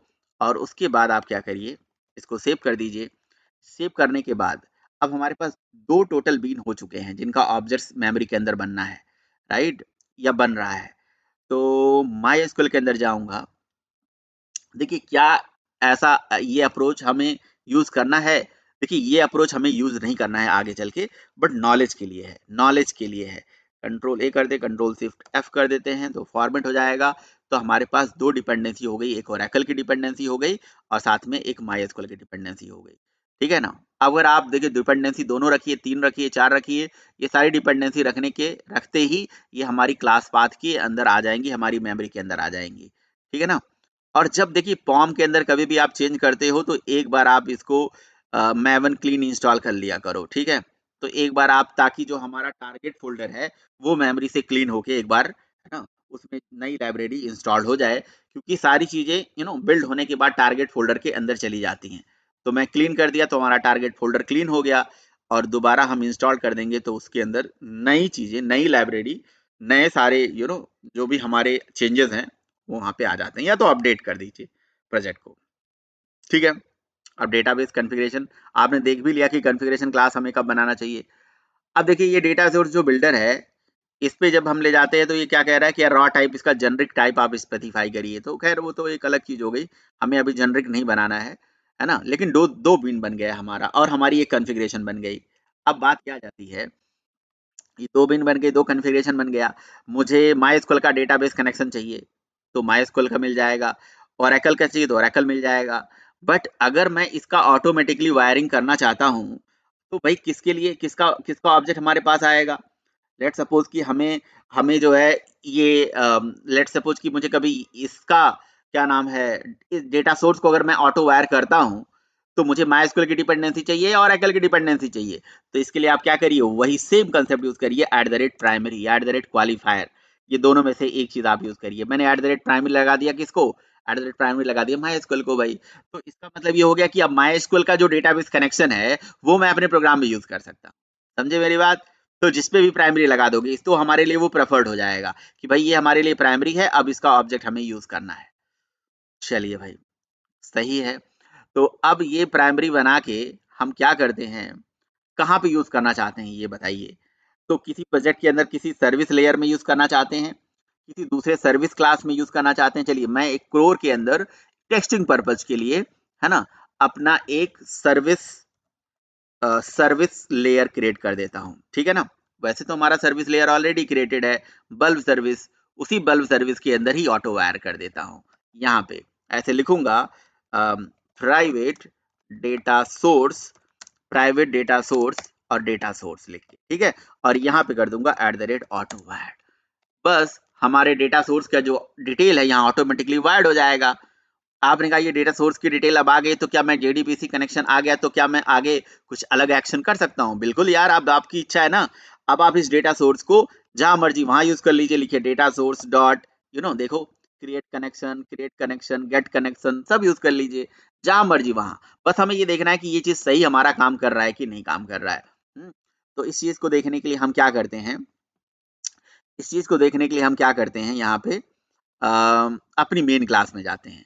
और मेन क्लास में देखिए आस्क बल्ब ये हमने मेथड चला रखा है। तो यहाँ पे system.out.println के अंदर क्या करते हैं, जो हमारा डेटा सोर्स है, जो हम जिसको हमने ऑटो ऐड किया था, ये ही डेटा सोर्स ऑटो वायर किया था ना, डेटा सोर्स ऑटो वायर किया था। तो इसका सेटर गेटर बन के आ गया होगा, क्योंकि मैंने @ लगा रखा है। तो मैं बल्ब सर्विस के ऊपर एक गेटर मेथड चला लेता हूँ, गेट डेटा सोर्स। ठीक है ना, और डॉट गेट कनेक्शन, ठीक है, गेट कनेक्शन। देखते हैं जेडीबीसी कनेक्शन हमारा आ रहा है कि नहीं आ रहा है ना। अगर जेडीबीसी कनेक्शन आ जाए, ठीक है, तो ट्राई कैच के अंदर लिखना पड़ेगा, लिख दिया मैंने। अगर ये जेडीबीसी कनेक्शन हमें दे दे रहा है तो भैया इससे बेटर हमें क्या चाहिए भाई, जेडीबीसी कनेक्शन समझ लीजिए स्टेब्लिश हो गया, ठीक। तो हम डेटा सोर्स के यूज मदद से ये काम कर रहे हैं। आप नॉर्मली ड्राइवर को लोड करो, class dot for name use करो, ड्राइवर बनाओ, कनेक्शन बनाओ, वैसे भी कर सकते हो, बट यहाँ पे ऐसा कोई चीज रिक्वायर्ड है नहीं भाई, ठीक है ना। तो अभी देखिए यहाँ पे कोई प्रॉब्लम आ रही है, और प्रॉब्लम आ रही है कि जो no supported data source type found, okay, no support data source found. तो डेटा सोर्स जो है ये यहाँ पे नहीं खोज पा रहा, unsatisfied dependency, okay. Bulb service में data source get get MySQL data source जो है ये क्लास पाथ में नहीं मिल पा रहा है। अच्छा जी, तो एक काम करते हैं, मुझे लग रहा है कि ये प्रोजेक्ट अभी अभी ये हमारा प्रोजेक्ट का मैवन इंस्टॉल प्रोसेस हुआ नहीं है, तो let me update the project, ठीक है ना। तो इस तरह से हमें बार बार थोड़ा सा भाई मेहनत करना पड़ जाता है कई बारी, तो हम कर लेते हैं, ठीक है। तो देखिए इन द मीन वाइल मैं आपको एक बात बता रहा हूँ, हम लोग क्या कर रहे हैं, हम लोग जो है डेटाबेस नॉर्मली कंपोनेंट वगैरह समझ लिए, बीन का यूज समझ लिए। इस एग्जांपल से हम बीन का भी यूज समझ पा रहे हैं, @ कॉन्फ़िगरेशन का भी यूज समझ पा रहे हैं कि भाई हाँ कॉन्फ़िगरेशन हमें कहाँ यूज करनी चाहिए, राइट। और जब हमें देखिए कॉन्फ़िगरेशन बीन इन सब का यूज समझ में आ जाता है, तो हम सीधे अपनी एपीआई के अंदर जाके जब इसको यूज करना शुरू कर देंगे तो हमें चीजें एकदम क्लियरली समझ में आएगा कि यहाँ क्या है क्या नहीं है। तो ये बात आपको एकदम बिल्कुल अच्छे से क्लियर होना चाहिए कि भाई क्या करना है क्या नहीं करना है, ठीक है। तो अभी प्रोसेस हमारा चल रहा है। अच्छा, दूसरी चीज ये है कि क्या हमें कॉन्फ़िगरेशन में डेटाबेस कनेक्शन ऐसे ही बनाना है मैन्युअली? नहीं भाई, आपको कॉन्फ़िगरेशन में आपको डेटाबेस कनेक्शन इस तरह से नहीं बनाना है। आपको कॉन्फ़िगरेशन कनेक्शन के लिए आपके पास एप्लीकेशन डॉट प्रॉपर्टी किस लिए है? तो एप्लीकेशन डॉट प्रॉपर्टी को यूज करना है। एक बार फिर से मैं फोर्स अपडेट कर देता हूँ। तो आपको ना एप्लीकेशन डॉट प्रॉपर्टीज यूज करना है, और एप्लीकेशन डॉट प्रॉपर्टीज का यूज करते ही और यहाँ से मैं टारगेट को भी डिलीट कर देता हूँ, मुझे क्लीन ताकि करने की जरूरत ना पड़े, ठीक है। तो एप्लीकेशन डॉट प्रॉपर्टी में हम अपने डेटाबेस की क्रेडेंशियल्स डालेंगे और कनेक्शन अपने आप एस्टेब्लिश हो जाएगा, बहुत सारा मेहनत हमारा बच जाएगा।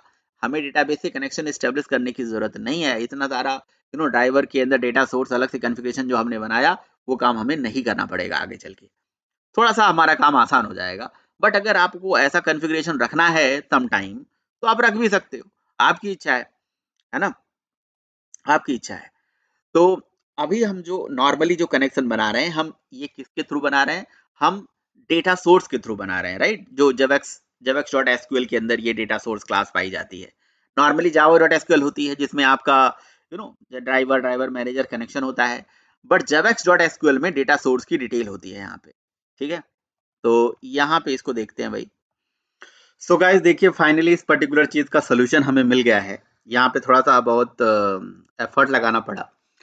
तो सोल्यूशन ये मिला है कि इस तरह से कॉन्फ़िगरेशन अगर आप कर रहे हो ना, तो मैंने यहाँ पे देखा कि मतलब कई एंड से मैंने इसको ट्राई किया, बट ये चीज़ तब तक नहीं काम कर रही है जब तक कि हम ये स्टार्टर डेटा जेपीए की डिपेंडेंसी नहीं डाल रहे हैं, ठीक है। तो एटलीस्ट स्टार्टर डेटा जेपीए की अगर आप डिपेंडेंसी डालते हो तो उस केस में ये वर्क करेगा, इस बात का ध्यान रहे। और साथ में देखिए माइस्क्ल तो ओरेकल की डिपेंडेंसी तो हमने डाली हुई है। देखिए अगर स्टार्टेड जेपीए की डिपेंडेंसी आप डाल रहे हैं, उस केस में होता क्या है कि यूजुअली कि जैसे ही स्टार्टेड जेपीए की डिपेंडेंसी आप डालोगे तो आपके प्रोजेक्ट में एरर आना शुरू हो जाएगा, ठीक है। और वो एरर कुछ इस तरह से आएगा, जैसे मैं आपको इस पर्टिकुलर क्लास को कॉन्फ़िग वाली क्लास को कमेंट कर देता हूं, तो उस केस में मुझे यहाँ पे देखिए इस तरह की डिपेंडेंसी, ये इस तरह का प्रॉब्लम आना शुरू हो जाएगा। तो कहने का मतलब है स्टार्टेड डेटा जेपीए की डिपेंडेंसी यहाँ पे इंपॉर्टेंट थी। अब उस केस में या तो देखिए मैं इसको एक्सक्लूड करवा दूं, है ना, एक्सक्लूड करा दूं। एक्सक्लूड करने के लिए मुझे क्या करना पड़ेगा, अपनी इस एप्लीकेशन क्लास में जाके यहाँ पे क्या करना होगा, यहाँ पे एक्सक्लूड करके यूज करना होगा, राइट। लेकिन अगर आप एक्सक्लूड नहीं करना चाहते हैं तो उस केस में आप ये कॉन्फ़िग क्लास बना के अपना रखिए। देखिए जो कॉन्फ़िग क्लास है, इस क्लास को भी हमें आगे चल के बनाने की जरूरत नहीं पड़ेगी। अब देखिए ये हमारा प्रॉपरली काम कर रहा है कॉन्फ़िग क्लास में। यहाँ पे एक आधा स्पेलिंग मिस्टेक था तो वो मैंने देखा, जैसे यहाँ पे com.mysql की स्पेलिंग मिस्टेक थी, राइट, उसे मैंने फिक्स कर दिया। एंड बाकी देखिए मैंने यहाँ पे 2 बीन बनाया हुआ है, एक ये वाला और एक नीचे वाला। अच्छा, इस बीन को देखिए मैंने इस तरह से लिखा है ना, इसको थोड़ा सा एक और बढ़िया तरीके से हम कर सकते हैं। अगर हम प्रॉपर बिल्डर पैटर्न फॉलो कर रहे हैं तो यहाँ पे हमें ये जो क्रिएट है ना, इस क्रिएट के बाद यहाँ पे सेमीकोलन हटा देना चाहिए, राइट। और यहाँ से आप डेटा सोर्स डॉट जो आप लगा रहे हो ये भी हटा दीजिए, तो प्रॉपर आपको कोई यहाँ पे वार्निंग भी नहीं आएगा। मैं इसको प्रॉपर बिल्डर पैटर्न से बना देता हूँ और इस तरह से बिल्कुल ठीक है, ऐसे ठीक है। और इसको होल्ड किस में करेंगे फिर उस केस में, तो होल्ड करने के लिए लास्ट में जब बिल्ड हम चलाएंगे तो ये हमें जो डेटा रिटर्न करके देगा वो डेटा सोर्स में ही रिटर्न करके देगा। तो instead of writing that builder, let me put here data source only, data source, right। तो डेटा सोर्स यहाँ पे लगा दीजिए, डेटा सोर्स, ठीक है। अच्छा, यहाँ पे अभी एरर क्यों आ रहा है, क्रिएट डॉट बिल्डर डॉट, यहाँ सेमीकोलन हटाना पड़ेगा, सारे ही सेमीकोलन हटा दीजिए, ये सेमीकोलन की जरूरत नहीं है क्योंकि बिल्डर पैटर्न हम फॉलो कर रहे हैं। तो देखिए, और यहाँ पे लास्ट में बिल्ड चला के जो भी आपके पास डेटा सोर्स आ रहा है ये डेटा सोर्स यहाँ से रिटर्न करा दीजिए, ठीक है। तो यहाँ पे हम बेसिकली कर क्या रहे हैं, यहाँ पे हमने data source dot builder dot create के अंदर driver class, URL, user name, password and build method चलाया। जैसे हमने बिल्ड मेथड चलाया हमारे डेटा सोर्स का जो ऑब्जेक्ट है वो यहाँ पे आ गया, ठीक है, डेटा सोर्स का ऑब्जेक्ट आ गया और इस डेटा सोर्स को यहाँ से रिटर्न करा दिया। सेम वही चीज, सेम कंसेप्ट जैसे हमने यहाँ पे किया है, इसी चीज को यहाँ पे कॉपी करके और यहाँ पे भी पेस्ट कर देते हैं, राइट, यहाँ पे भी पेस्ट कर देते हैं। ओनली चेंजेस किस में होगा, ये जो ड्राइवर है इसका ड्राइवर अलग होगा, इसका यूआरएल अलग होगा, यूजर नेम अलग होगा और पासवर्ड अलग होगा, दैट्स इट। बस ये चीजें आपको चेंज करने से, देखिए इस तरीके से इस पैटर्न को फॉलो करने से, बिल्डर पैटर्न फॉलो करने से आपको वहां पे जेनरिक वगैरह का कोई वार्निंग भी नहीं आ रहा है, राइट। तो यहाँ पे मैंने यूजर नेम दे दिया और यहाँ पे पासवर्ड दे दिया, ठीक है। और इस पूरे कहानी को यहाँ से मैं कर देता हूँ डिलीट, राइट। और अपने मेथड से यहाँ से हम डेटा सोर्स ऑब्जेक्ट रिटर्न करा दे रहे हैं, ठीक है। अभी देखिए कोई येलो कलर की वार्निंग भी नहीं आ रही है। हमारे पास टोटल 2 बीन बना दिए गए हैं डेटाबेस के अंदर, ठीक है, डेटा कॉन्फ़िग में, एक MySQL का और एक Oracle का। लेकिन MySQL और Oracle में अब इस दोनों को बीन तो हमने बना दिया, बट MySQL को देखो मैंने प्राइमरी बनाया हुआ है।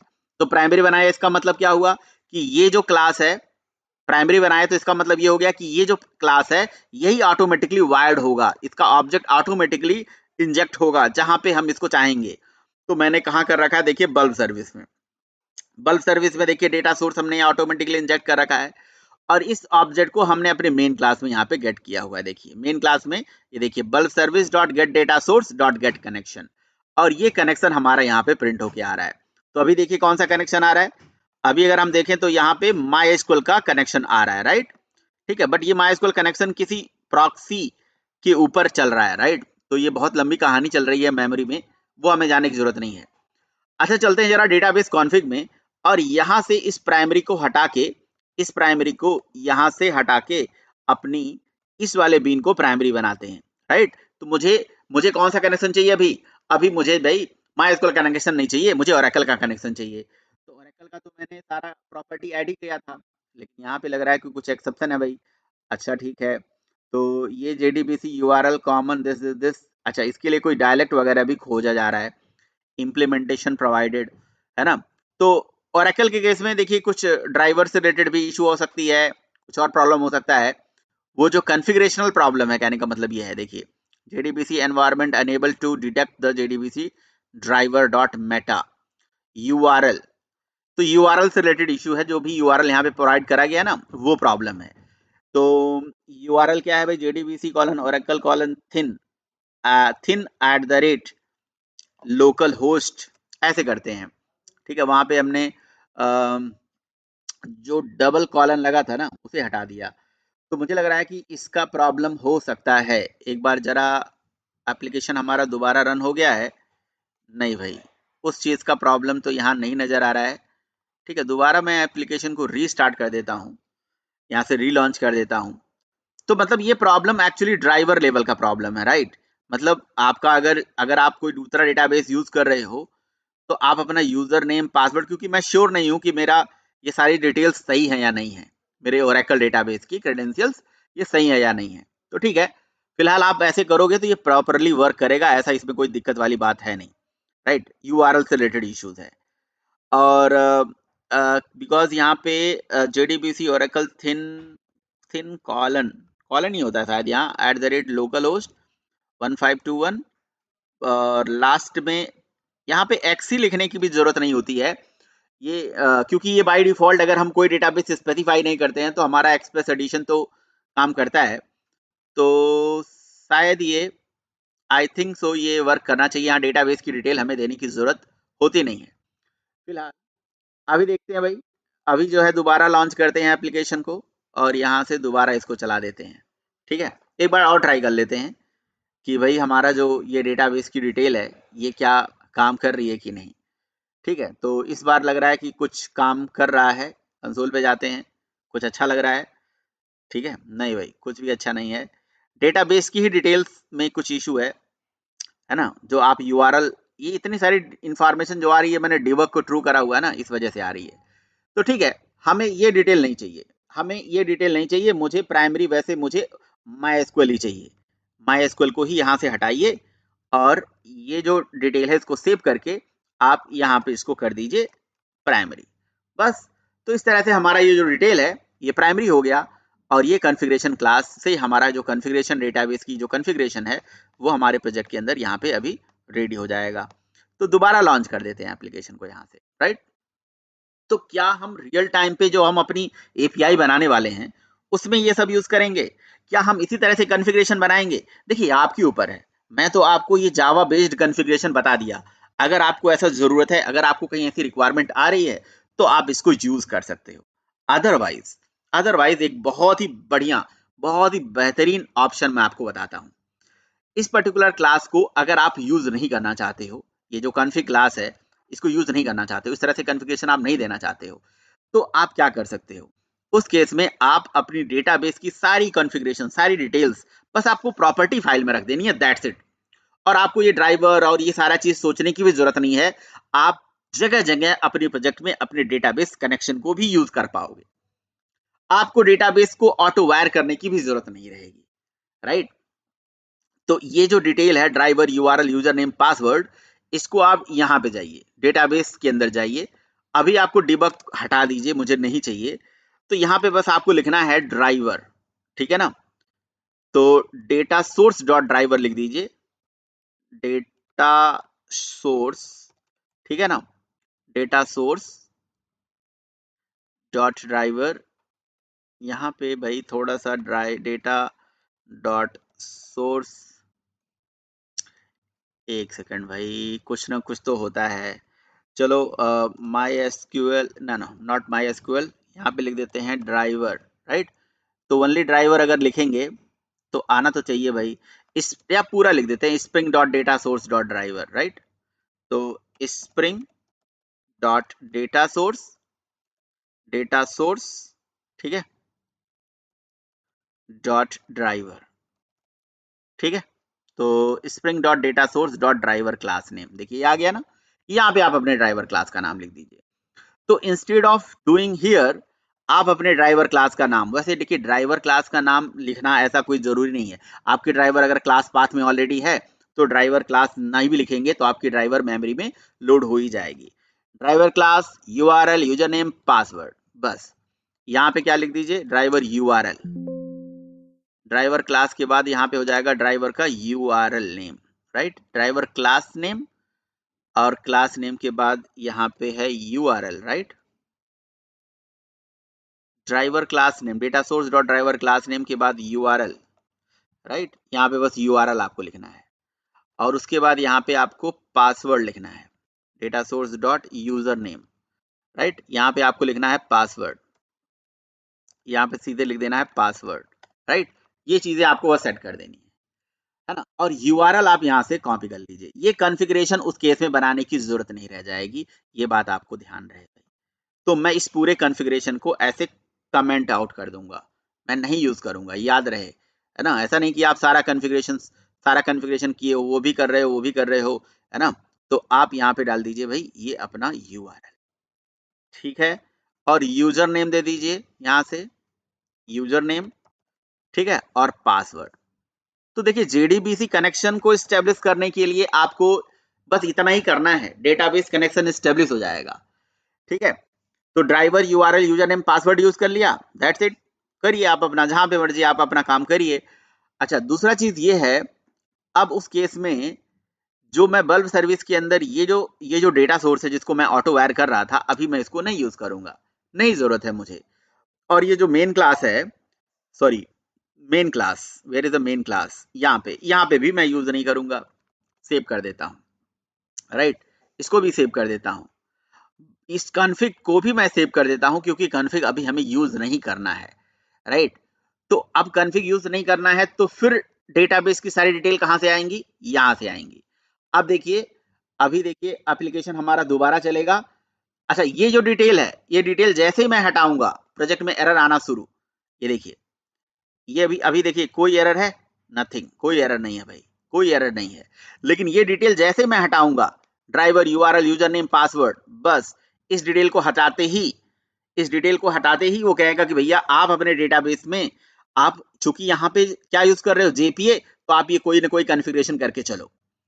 तो मैं यहाँ से इसको कॉन्फ़िगरेशन कर देता हूँ जी, इस पर्टिकुलर चीज का, driver URL user name password. मैं आपको बार बार बोल रहा हूं कि ड्राइवर आपको देने की जरूरत नहीं है, हटा दीजिए, हटा दीजिए, कोई दिक्कत नहीं है, तब भी ये काम करेगा। तो कोड की रीडेबिलिटी थोड़ी बढ़ती है। और दूसरी चीज, एक चीज और होता है, मैं आपको बताऊं, आपका जो ड्राइवर क्लास है, क्या आपकी क्लास पाथ में अवेलेबल है? अगर आपकी क्लास पाथ में अवेलेबल है, तो आपको पता होगा कि JDK 1.8 के बाद, 7 के बाद शायद, अगर ड्राइवर क्लास पाथ में अवेलेबल है ना, तो ये ऑटोमेटिकली मेमोरी में लोड हो जाता है, MySQL ड्राइवर। तो आपको अलग से लोड कराने की जरूरत नहीं है, अलग से लोड कराने की जरूरत नहीं है। अच्छा, दूसरा चीज, अब आपके दिमाग में क्वेश्चन आ रहा होगा, यहाँ पे देखिए MySQL है ये, राइट। तो MySQL के लिए ये कनेक्शन अपने आप आ जाएगा। अब आपके दिमाग में क्वेश्चन आ रहा होगा कि क्या हमें यहाँ पे JDBC डेटा JPA यूज करना मैंडेटरी है? तो क्या अगर मैं यहाँ पे ये चाहता हूँ कि नहीं, मैं JDBC के साथ ये कनेक्शन एस्टेब्लिश करना चाहता हूँ, JDBC टेम्पलेट के साथ, तो नहीं कर सकता? बिल्कुल कर सकते हो। आप इसको हटा दीजिए, यहाँ से इसे कमेंट कर दीजिए, और यहाँ पे ना आप स्टार्टर वेब वाले को ही दोबारा कॉपी कर लीजिए, और केवल अगर आप JDBC टेम्पलेट यूज करना चाहते हो, Ctrl+A करके और इसको फॉर्मेट कर लीजिए। तो अगर आप केवल JDBC यूज करना चाहते हो, तो यहाँ पे आप स्टार्टर क्या लगा देंगे, यहाँ पे स्टार्टर JDBC लगा दीजिए भाई, स्टार्टर JDBC, डेटा JDBC भी यूज कर सकते हो, अदरवाइज स्टार्टर JDBC भी काफी है, कोई दिक्कत नहीं है, ठीक है। ऐसे आपने कर दिया। अब आप अपने प्रोजेक्ट के अंदर JDBC का सारा फीचर यूज कर सकते हो, कहीं पे भी, किसी भी जगह पे JDBC का फीचर यूज करो। JDBC मतलब JDBC टेम्पलेट, ध्यान से मेरी बात सुनिएगा। इसके लिए स्प्रिंग वालों ने JDBC टेम्पलेट नाम की क्लास दी हुई है, उसे यूज करना है। ऐसा नहीं है कि जी आप कुछ भी यूज करने लगे, ये बात का ध्यान रहे, है ना। तो मैं JDBC टेम्पलेट को जरा यहीं कहीं ऑटो वायर करके देखूं क्या, कि मेरे पास JDBC टेम्पलेट आ रहा है कि नहीं। चलो अपनी मेन क्लास में ही करके देख लेता हूं। तो मैं यहाँ पे क्या कर लेता हूँ, इस वाली क्लास के अंदर लिखता हूँ JDBC और टेम्पलेट, राइट। बस JDBC टेम्पलेट लिखता हूँ, और JDBC टेम्पलेट करके यहाँ पे @ऑटो ऐड कर देता हूँ, ठीक है। और मैं देखता हूँ कि भाई JDBC टेम्पलेट का जो ऑब्जेक्ट है, ओह, ये auto add disallowed, okay, no issue, let me remove here. आप अपनी सर्विस लेयर में चले जाइए, और यहाँ से JDBC टेम्पलेट को यहाँ पे ऑटो वायर कर दीजिए, और इस JDBC टेम्पलेट का गेटर मेथड को आप यहाँ पे कॉल कर लीजिए अपनी मेन क्लास में, ठीक है। जैसे आप यहाँ पे पहले कॉल कर रहे थे ना, बल्ब सर्विस डॉट, अब यहाँ पे हमें गेट JDBC टेम्पलेट करना पड़ेगा, राइट। तो यहाँ पे लिख देते हैं get JDBC template dot get connection, है ना। देखते हैं कनेक्शन है कि नहीं, get data source dot get connection, ठीक है, आ गया, ये आ गया डेटाबेस कनेक्शन भाई। देखते हैं, लेट्स सी, हमें कुछ करने की जरूरत तो है नहीं। अब डेटाबेस कनेक्शन तो यहाँ पे अपने आप आ जाना चाहिए, नहीं भाई करने की जरूरत है, क्योंकि मैंने एप्लीकेशन को यहाँ बंद कर दिया था, तो मुझे दोबारा एप्लीकेशन को यहाँ से रन करना पड़ेगा, ठीक है। देखो जब भी चेंजेस पॉम के अंदर करते हैं तो पॉम वाले चेंजेस वो अपडेट नहीं हो पा रहा था, राइट, या नहीं हो पाता है समटाइम, तो हमें ऐसा कर देना चाहिए भाई। Okay cool. देखिए देखिए भाई, ये आपका जेडीबीसी कनेक्शन आ गया। तो कहने का मतलब ये है कि क्या हमें अपने प्रोजेक्ट के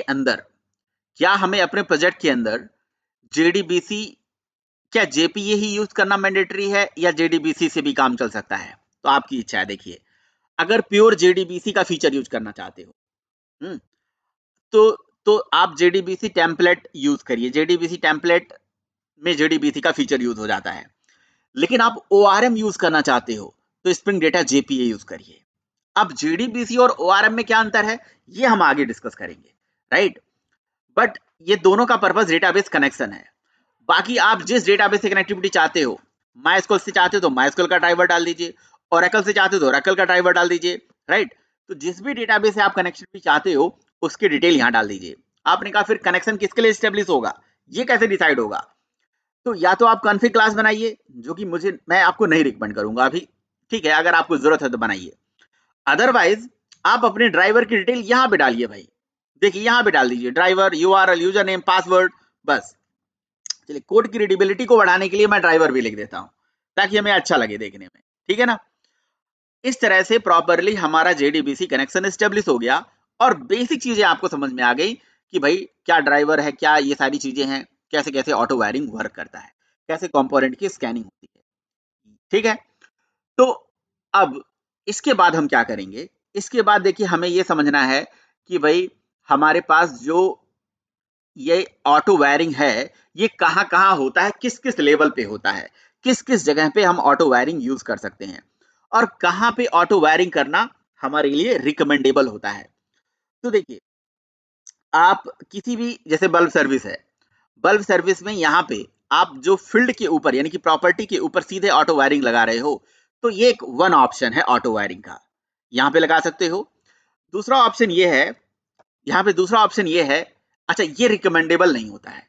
दूसरा ऑप्शन ये है कि आप क्या करिए, पहली चीज तो ये जो @डेटा लगाए हो इसको हटा दीजिए ताकि आप सेटर गेटर अपने मन से बनाओ, ठीक है ना। तो यहाँ से कंट्रोल एफ करके मैं कंट्रोल शिफ्ट एफ करके हटा देता हूँ, लॉम्बॉक कंट्रोल शिफ्ट ओ कर देता हूँ, ठीक है। तो मैं इस पर्टिकुलर स्टूडेंट के लिए या इस पर्टिकुलर टेम्पलेट के लिए मैं मतलब खुद का क्या बनाना चाहता हूँ, सेटर गेटर बनाना चाहता हूँ।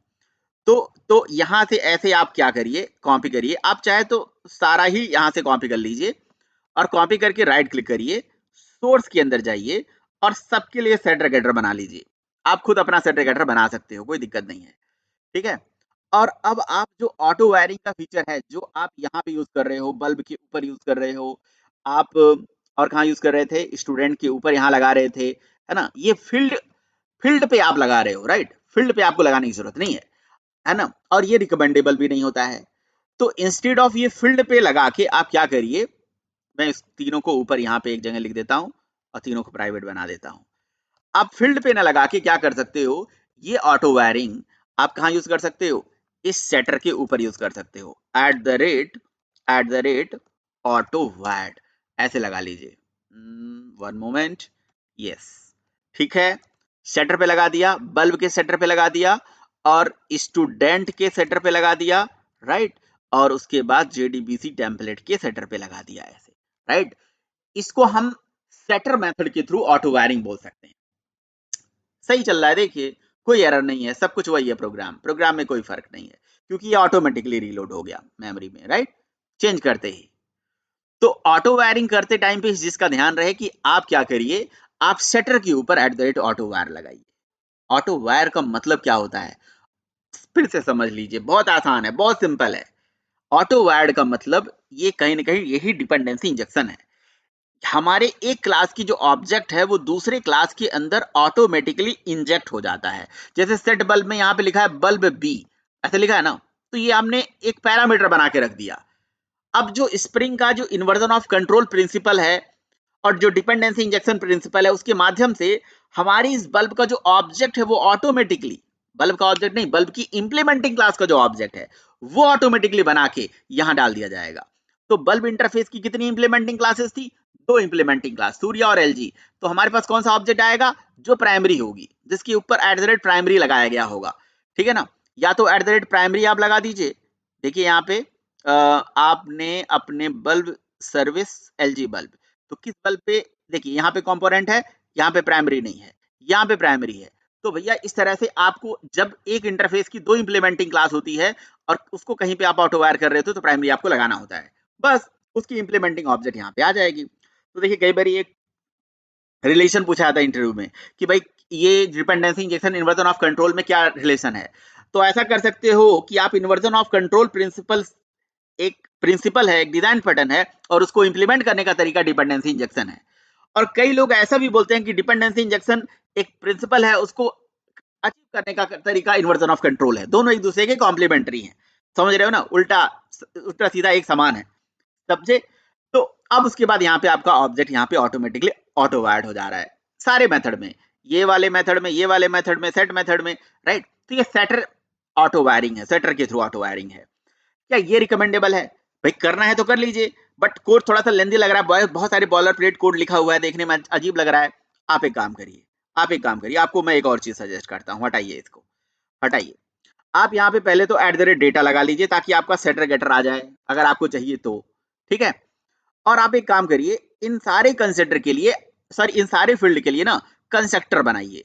तो सोर्स के अंदर जाइए और यहाँ पे एक ऑप्शन आएगा कंस्ट्रक्टर यूजिंग फील्ड, तो कंस्ट्रक्टर यूजिंग फील्ड बना दीजिए।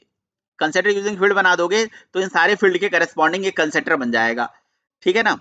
तो जैसे बल्ब सर्विस का बल्ब सर्विस का, अच्छा अगर मान लीजिए इस तरह से बना दिया और बनाने के बाद क्या हमारा प्रोजेक्ट चल पाएगा, देखते हैं भाई, नहीं चल पा रहा है ना।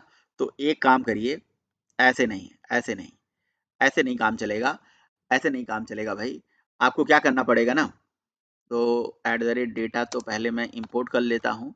आप इन सारे फील्ड के लिए सेपरेट तरीके से एक कंस्ट्रक्टर क्रिएट करिए, राइट। यानी कि आप अपने बल्ब सर्विस का एक ऐसा कंस्ट्रक्टर बनाइए, देखिए ऐसे लिखिए बल्ब सर्विस का कंस्ट्रक्टर बनाइए और उसमें बल्ब टाइप का पैरामीटर लीजिए, ध्यान से देखिएगा, बहुत ही मजेदार चीज है। और यहाँ पे लिखिए this dot bulb is equals to bulb, right. ऐसा करने मात्र से आपको जो ऑटो वायरिंग का फीचर है ना वो लगाना ही नहीं है। ऐसा बोला गया कि आपको ऑटो वायरिंग करने की जरूरत ही नहीं है, आपको जगह जगह ऑटो वायरिंग करने की जरूरत, लिखना ही नहीं है ऑटो वायरिंग। ऑटो वायरिंग आपके कंसेंटर में ऑटोमेटिकली इंजेक्ट हो जाएगा, आपका ऑब्जेक्ट ऑटोमेटिकली आ जाएगा। आपको कंसेंटर बस बनाना है अलग अलग टाइप का, जिस टाइप का आपको ऑब्जेक्ट चाहिए। स्टूडेंट का चाहिए तो स्टूडेंट का बना लीजिए, है ना, यहाँ पे लिख दीजिए स्टूडेंट स्टूडेंट स्टूडेंट, राइट। अगर जेडीबीसी टेम्पलेट का चाहिए तो जेडीबीसी टेम्पलेट के लिए ऐसे बना लीजिए, राइट। यहाँ पे लिख दीजिए जेडीबीसी टेम्पलेट, राइट। तो इस तरह से आप क्या कर सकते हैं, आप यहाँ पे इस पर्टिकुलर फीचर को यूज कर सकते हैं। वन मोमेंट गाइज, मेरा बैटरी लो हो गया है तो I need to connect my charger, one moment है। तो ओके, मेरा नहीं मतलब मेरे लैपटॉप की बैटरी, ओके। तो अभी देखिए मैं ये अभी लगातार ये वीडियो रिकॉर्ड करता हूँ, राइट, लगातार कंटिन्यूअस। तो यहाँ पे कोई ब्रेक नहीं लेता हूँ कि ये नहीं कि मेरे पास ऐसा है कि मैं सारे वीडियो को तोड़ रहा हूँ, जोड़ रहा हूँ, नहीं नहीं, लगातार चलता रहता है। तो इस वजह से ये थोड़ा सा यहाँ पे बैटरी वैटरी का मैंने ध्यान दिया नहीं, है ना। ये देखिए, ठीक है, ये देखिए बल्ब सर्विस, बल्ब टाइप का रेफरेंस, ये देखिए स्टूडेंट सर्विस और ये जेडीबीसी टेम्पलेट। अब चाहे तो मैं यहाँ पे ऑटो वायरिंग यूज करूंगा अगर ये नहीं काम करेगा तो, बट बट ये लगाने की जरूरत नहीं है यार, लगाने की जरूरत नहीं है, क्योंकि कंस्ट्रक्टर के अंदर जो ऑटो वायरिंग का जो फीचर है ना वो अपने आप होता है, ये अपने आप होता है, राइट। तो मैं एक बार दोबारा एप्लीकेशन को रीलॉन्च कर देता हूँ। Okay, what is the problem, कोई एरर है, there is some error in the project. ये क्रिकेट एप्लीकेशन में कुछ एरर है भाई, क्या एरर है, एरर है कि भाई आस्क बल्ब, ओके मैंने आस्क बल्ब को ही मेथड को हटा दिया बेचारे को, ओके, आस्क बल्ब को मैंने यहाँ से हटा दिया, वो गलती करी, राइट। तो मैंने पब्लिक रिटर्न टाइप स्ट्रिंग और आस्क बल्ब मेथड, ये मेथड तो यहाँ पे रहने देते हैं और रिटर्न करा देते हैं डॉट गेट बल्ब, है ना, ये तो रहने देते हैं भाई, ठीक है। तो और तो कोई दिक्कत है नहीं भाई। गेट बल्ब, जो बल्ब रेफरेंस के ऊपर कॉल होगा ना, बल्ब के ऊपर कॉल होगा, है ना, bulb dot gate bulb. Okay, आप देखते हैं भाई ये ऑटोमेटिकली हमारा प्रोजेक्ट यहाँ से लोड हो रहा है कि नहीं। चलिए अभी तो ये दोबारा मैं यहाँ से रिलॉन्च कर देता हूँ। ठीक है, तो जैसे मैं दोबारा रिलॉन्च करूंगा, अब आप देखिए कि क्या मैंने कोई ऑटो वायरिंग यूज करा हुआ है। No such method. Okay, bulb service में यहाँ नो सच मेथड बता रहा है भाई। Bean bulb service is defined. Bulb service के अंदर बल्ब सर्विस है, बल्ब सर्विस में ओके, एक काम और कर लेते हैं, बल्ब सर्विस का एक डिफॉल्ट कंसिडर भी बना लेते हैं। पब्लिक कंसिडर बनाना बहुत जरूरी रहता है, राइट। अगर मान लीजिए कंसिडर को पब्लिक नहीं बनाओगे तो ये पब्लिकली कहीं एक्सेस नहीं हो पाएगा। एक बार डिफॉल्ट कंसिडर भी बना के छोड़ देता हूँ, राइट। तो अगर कहीं पे भी यूज होने को रहेगा तो वो हो जाएगा। ठीक है, मान लीजिए हमारा जो बल्ब सर्विस का ऑब्जेक्ट हमारा कंटेनर क्रिएट करेगा तो वो डिफॉल्ट कंसिडर को कॉल करके करेगा। तो उस केस में हमने यहाँ पे एक को डिफॉल्ट छोड़ दिया, ठीक है, एंड देन यहाँ से दोबारा एप्लीकेशन को चला दिया। ठीक है, अब स्टिल ये नहीं काम करता है। वैसे ये जो कंस्ट्रक्टर का इंजेक्शन है ना, ये वर्क करता है, कंस्ट्रक्टर इंजेक्शन ऑटोमेटिकली काम करता है। तो मैं यहाँ से इसको सेव कर देता हूँ। कई जगहों पे मुझे लग रहा है कि मैंने एक कंपोनेंट बना रखा है, राइट। तो सर्विस लेयर वगैरह में तो कई जगह मैंने देखा ये काम करता है। और आपको ये @auto वायर्ड ये कंस्ट्रक्टर लेवल पे भी लगा सकते हो, बट लगाने की जरूरत नहीं होती है यार। आपको मैं इसे करके दिखाऊंगा, राइट। तो क्या पता आपकी जो अलग अलग लेयर सिस्टम होती हैं, जैसे जैसे मान लीजिए कि सर्विस लेयर है या अगर कोई रेपोजिटरी लेयर है, तो उससे इसका कुछ लिंकिंग है। तो मैं उस चीज को आपको इंश्योर करूंगा। बट फिलहाल ये एप्लीकेशन में क्या प्रॉब्लम आ गई भाई। अभी तो कोई प्रॉब्लम हमने नहीं दिया भाई। बल्ब सर्विस कह रहा है invalid auto wired marked constructor public this. Okay, okay, तो स्टूडेंट वाले के लिए बोल रहा है, स्टूडेंट वाले के लिए इनवैलिड बता रहा है। तो स्टूडेंट वाला बीन हमारा इस समय बीन होगा नहीं, या उसमें कोई दिक्कत होगी या वट एवर, हम उसको हटा ही देते हैं। उसकी क्या जरूरत है, हमें हमें नहीं यूज करना है स्टूडेंट वाले बीन को। अभी थोड़ी देर के लिए हटा देते हैं, वो हमारे लिए उतना मैटर नहीं करता है। हमें तो ये कंसेप्ट जानना है कि ये कंसेप्ट हमारा प्रॉपरली वर्क कर रहा है कि नहीं कर रहा है।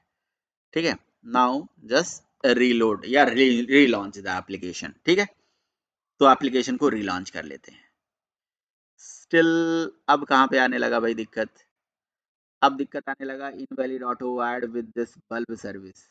Okay, found constructor with required annotation public this.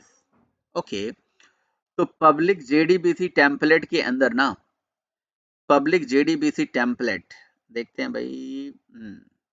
Public JDBC template, अच्छा इनको मैं पब्लिक बना लेता हूँ। तो इससे तो कोई फर्क तो नहीं ना पड़ना चाहिए। और ये बल्ब सर्विस का ऑब्जेक्ट हम कहाँ पे लेके आ रहे हैं, यहाँ पे ला रहे हैं, राइट। ओके, कंट्रोल शिफ्ट ओ कर देते हैं और यस, अभी तो सही है। तो पब्लिक से भी वैसे कोई फर्क पड़ना नहीं चाहिए। अदरवाइज मैं यहाँ पे मैनुअली ऑटो वायर्ड लगा देता हूँ। मैं इसको ऑटो वायर को अभी हटा देता हूँ, राइट। ये ऑटो वायर्ड मैंने हटा दिया यहाँ पे और सेव कर देता हूँ। ठीक है, कंट्रोल शिफ्ट ओ कर देता हूँ और ये कंपोनेंट क्लास के अंदर ये वही ऑटो वायरिंग यहाँ पे कर नहीं पा रहा है ना। कंस्ट्रक्टर के अंदर बल्ब सर्विस क्लास की कंस्ट्रक्टर के अंदर ये ऑटो वायरिंग कर नहीं पा रहा है। यहाँ पे देखिए नल पॉइंटर एक्सेप्शन आ जा रहा है। नल पॉइंटर का मतलब ये हो गया कि जो हमारी गेट आस्क बल्ब है वहां पे बल्ब का जो ऑब्जेक्ट है वो ऑटोमेटिकली आ नहीं पा रहा है, राइट। तो बल्ब का ऑब्जेक्ट ऑटोमेटिकली नहीं आ पा रहा है, it means what, it means कहीं ना कहीं हमारे बल्ब का जो ऑब्जेक्ट है वो ऑटोमेटिकली इंजेक्ट नहीं हो पा रहा है, ऑटोमेटिकली वार्ड नहीं हो पा रहा है, राइट। तो ठीक है, इस चीज को चलिए हम अगले सेशन में देखेंगे कि क्या कर सकते हैं। आप हमें जरूर कमेंट करके बताइए कि भाई इसमें क्या प्रॉब्लम हो सकती है और इसका क्या रिजोल्यूशन हो सकता है, अगर आपको कोई सोल्यूशन मिलता है तो। अदरवाइज हम एक काम कर लेते हैं, हमें तो पता ही है ना कि या तो हम कंसर्टर पे ऑटो वायर लगा सकते हैं या तो सीधे हम ऑटो वायर्ड अपने फील्ड पे यूज कर लेंगे, राइट, सॉरी सेटर पे लगा सकते हैं, कंसेटर पे भी लगता है ना। अब ये दोनों जगहों पे हमने ऑटो वायर लगा दिया और ये देखिए कूल बढ़िया तरीके से चल गया भाई। तो वो ऑटो वायर का ही कुछ पंगा है, कंसेटर लेवल पे यहाँ ऑटो वायरिंग क्यों नहीं काम करी है वो हमें देखना पड़ेगा। ये सारा चीज हो गया। अगला जो चीज है वो ये है कि देखिए हमारी बीन क्लासेस का ऑब्जेक्ट बनता है, आपको सबको पता है। बीन में हमने जिसको प्राइमरी बना दिया उसका ऑब्जेक्ट वहां पे ऑटो वायर्ड हो जाएगा, ये भी हमें पता है। लेकिन अगर मान लीजिए कि कोई बीन ऑब्जेक्ट आप गेट कर रहे हो और कहाँ पे गेट कर रहे हो, यहाँ पे गेट कर रहे हो अपनी मेन क्लास के अंदर, राइट। अभी कनेक्शन हमें नहीं चाहिए, कनेक्शन को हटा देते हैं, जरूरत नहीं है। तो अगर मान लीजिए कि मैं बल्ब सर्विस का ऑब्जेक्ट यहाँ पे प्रिंट करके आपको दिखाऊं, तो रेफरेंस वेरिएबल प्रिंट करके दिखाऊं ओनली, और एक बार नहीं गेट बल्ब सर्विस के ऊपर, बल्ब सर्विस पे अगर मैं बल्ब सर्विस का ऑब्जेक्ट बना रहा हूं ना, ओके, और उस पे डॉट करके मुझे क्या रिटर्न कराना है, गेट बल्ब, ओके। अब ये जो गेट बल्ब है, यहाँ पे देखते हैं गेट बल्ब है, ये सूर्य रिटर्न कर रहा है यहाँ पे, है ना, सूर्य रिटर्न कर रहा है, स्ट्रिंग रिटर्न कर रहा है। अब मुझे ये चेक करना है, मुझे ये चेक करना है, चलिए, कि मैं ये मेथड अगर 2 बार कॉल करता हूं, 2 बार, तो क्या हमारे बीन के 2 नए ऑब्जेक्ट्स आ रहे हैं, मतलब मेरे बीन का स्कोप क्या है, सिंगलटन है या प्रोटोटाइप है, समझ रहे हो मेरी बात। तो यहाँ पे मुझे ये चीज चेक करना है। तो एप्लीकेशन को हमें रन वैसे करने की जरूरत है नहीं, ये रीलोड होगा अपने आप। तो अगर आप यहाँ पे देखिए तो नीचे हमने 2 बार इसे कॉल करा है। तो इस पैकेज के अंदर देखिए सूर्य बल्ब के 2 कैसे ऑब्जेक्ट्स आ रहे हैं, सिंगलटन ऑब्जेक्ट्स आ रहे हैं, राइट, सिंगलटन आ रहे हैं, 177825D8, राइट। ये हमारी उस क्लास का ऑब्जेक्ट है, क्योंकि 2 ऑब्जेक्ट इसके अंदर हैं, 2 ऑब्जेक्ट ऑटो वायर्ड हैं। तो यहाँ पे हमारा जो बीन का ऑब्जेक्ट आ रहा है सूर्य बल्ब का, वो सिंगलटन आ रहा है। तो क्या मैंने बताया क्या कि मेरे बीन का ऑब्जेक्ट सिंगलटन आ जाना, ये स्प्रिंग बीन का कंटेनर सारा चीज मैनेज कर रहा है, राइट। तो अगर आपको नहीं, आपको इस पर्टिकुलर बीन के जो ऑब्जेक्ट है वो सिंगलटन नहीं चाहिए, तो यहाँ पे आप क्या कर सकते हो, अपने कंपोनेंट के ऊपर यहाँ पे नहीं, यहाँ कंपोनेंट में नहीं है, कोई बात नहीं। तो यहाँ पे @स्कोप करके एक एनोटेशन होता है, और स्कोप में यहाँ पैरेंथेसिस के अंदर देखिए इतने अलग अलग तरह के स्कोप आप अपने बीन के साथ दे सकते हो। अगर बीन का आपने स्कोप दे दिया जी लेट से सिंगलटन, तो बाय डिफॉल्ट है। आपने दे दिया जी प्रोटोटाइप, तो प्रोटोटाइप में क्या होगा ना कि आपके जो बीन का ऑब्जेक्ट होगा वो अलग अलग आएगा, हर कॉल पे अलग अलग आएगा। अभी आप देखिए यहाँ पे देखिए, ये देखिए हर कॉल पे अलग अलग आएगा, ओके। अभी भी ये क्या दे रहा है, सिंगलटन दे रहा है। स्कोप को तो मैंने प्रोटोटाइप कर दिया है, सूर्य बल्ब ऑब्जेक्ट हमारा अभी भी सिंगलटन आ रहा है, नहीं तो एक बार दोबारा इसको रीलॉन्च कर देते हैं, रीलॉन्च कर देते हैं, क्योंकि वो सेम जेवीएम के अंदर अभी ऑब्जेक्ट्स पड़ा होगा तो वही ऑब्जेक्ट वो रिटर्न करके दे रहा है। नहीं भाई, हमारा जो ऑब्जेक्ट है वो सिंगलटन आ रहा है।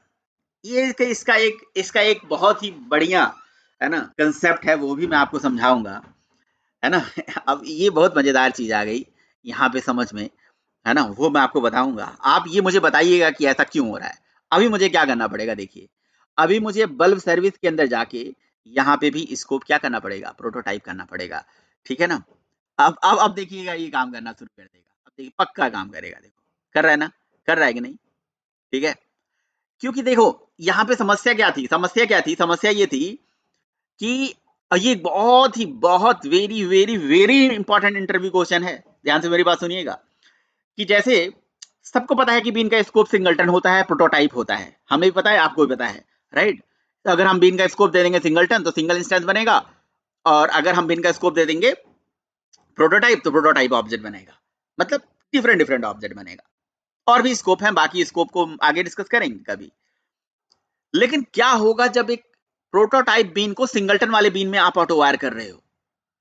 आपने कहा इसका क्या मतलब हुआ, अरे भाई इसका मतलब ये हुआ कि ये जो बीन है, ये क्या है, प्रोटोटाइप, और इसको ऑटो वायर कहाँ कर रहे हो, यहाँ पे कर रहे हो। लेकिन इसका स्कोप क्या था, सिंगलटन था कि नहीं था बाय डिफॉल्ट। तो जब प्रोटोटाइप वाली बीन में सिंगलटन बीन को ऑटो वायर कर रहे थे ना आप, तो जो प्रोटोटाइप का बिहेवियर था वो उसका था ही नहीं, ये चीज याद रखिएगा। यानी कि जब हम प्रोटोटाइप वाले बीन में सिंगलटन बीन को ऑटो वायर करते हैं या सिंगलटन बीन में प्रोटोटाइप वाले को ऑटो वायर करते हैं, तो आप ऑटो वायरिंग जिस पर्टिकुलर बीन में कर रहे होते हो उसका नेचर उसी टाइप का हो जाता है। यानी कि यहाँ पे जो बल्ब सर्विस है वो प्रोटोटाइप नहीं था, सिंगलटन था, तो भले ही आप प्रोटोटाइप ऑब्जेक्ट इसके अंदर ऑटो वायर कर रहे थे, वो सिंगलटन ही बिहेव कर रहा था। अगर यहां से ये हटा दोगे तो ये सिंगलटन ही बिहेव कर रहा है ना? इंटरेस्टिंग बात है ना, मजेदार बात। देखिए यहाँ पे, ठीक है, तो उस केस में एक और इंजेक्शन आता है और उस इंजेक्शन का नाम है लुकअप मेथड इंजेक्शन। कौन सा इंजेक्शन? Lookup method injection. तो लुकअप मेथड इंजेक्शन में क्या होता है कि जब हम कभी किसी प्रोटोटाइप के अंदर किसी सिंगलटन को बाइंड करते हैं, तो उस केस में हमें अपने कंटेनर को बताना होता है, तो उस केस में हमें यहाँ प्रोटोटाइप लिखने की जरूरत नहीं है ना? हम यहाँ लुकअप मेथड इंजेक्शन करेंगे, ठीक है? तो डिपेंडेंसी इंजेक्शन में हमारे पास setter injection, consider injection, autowiring, एक लुकअप मेथड इंजेक्शन भी होता है, राइट? तो लुकअप मेथड इंजेक्शन के बारे में हम अगले सेशन में पढ़ेंगे। गाइस, अगर आपको वीडियो अच्छा लगा हो ना तो लाइक करिए खूब और चैनल को जरूर सब्सक्राइब करिए। चलिए मिलते हैं अगले वीडियो में।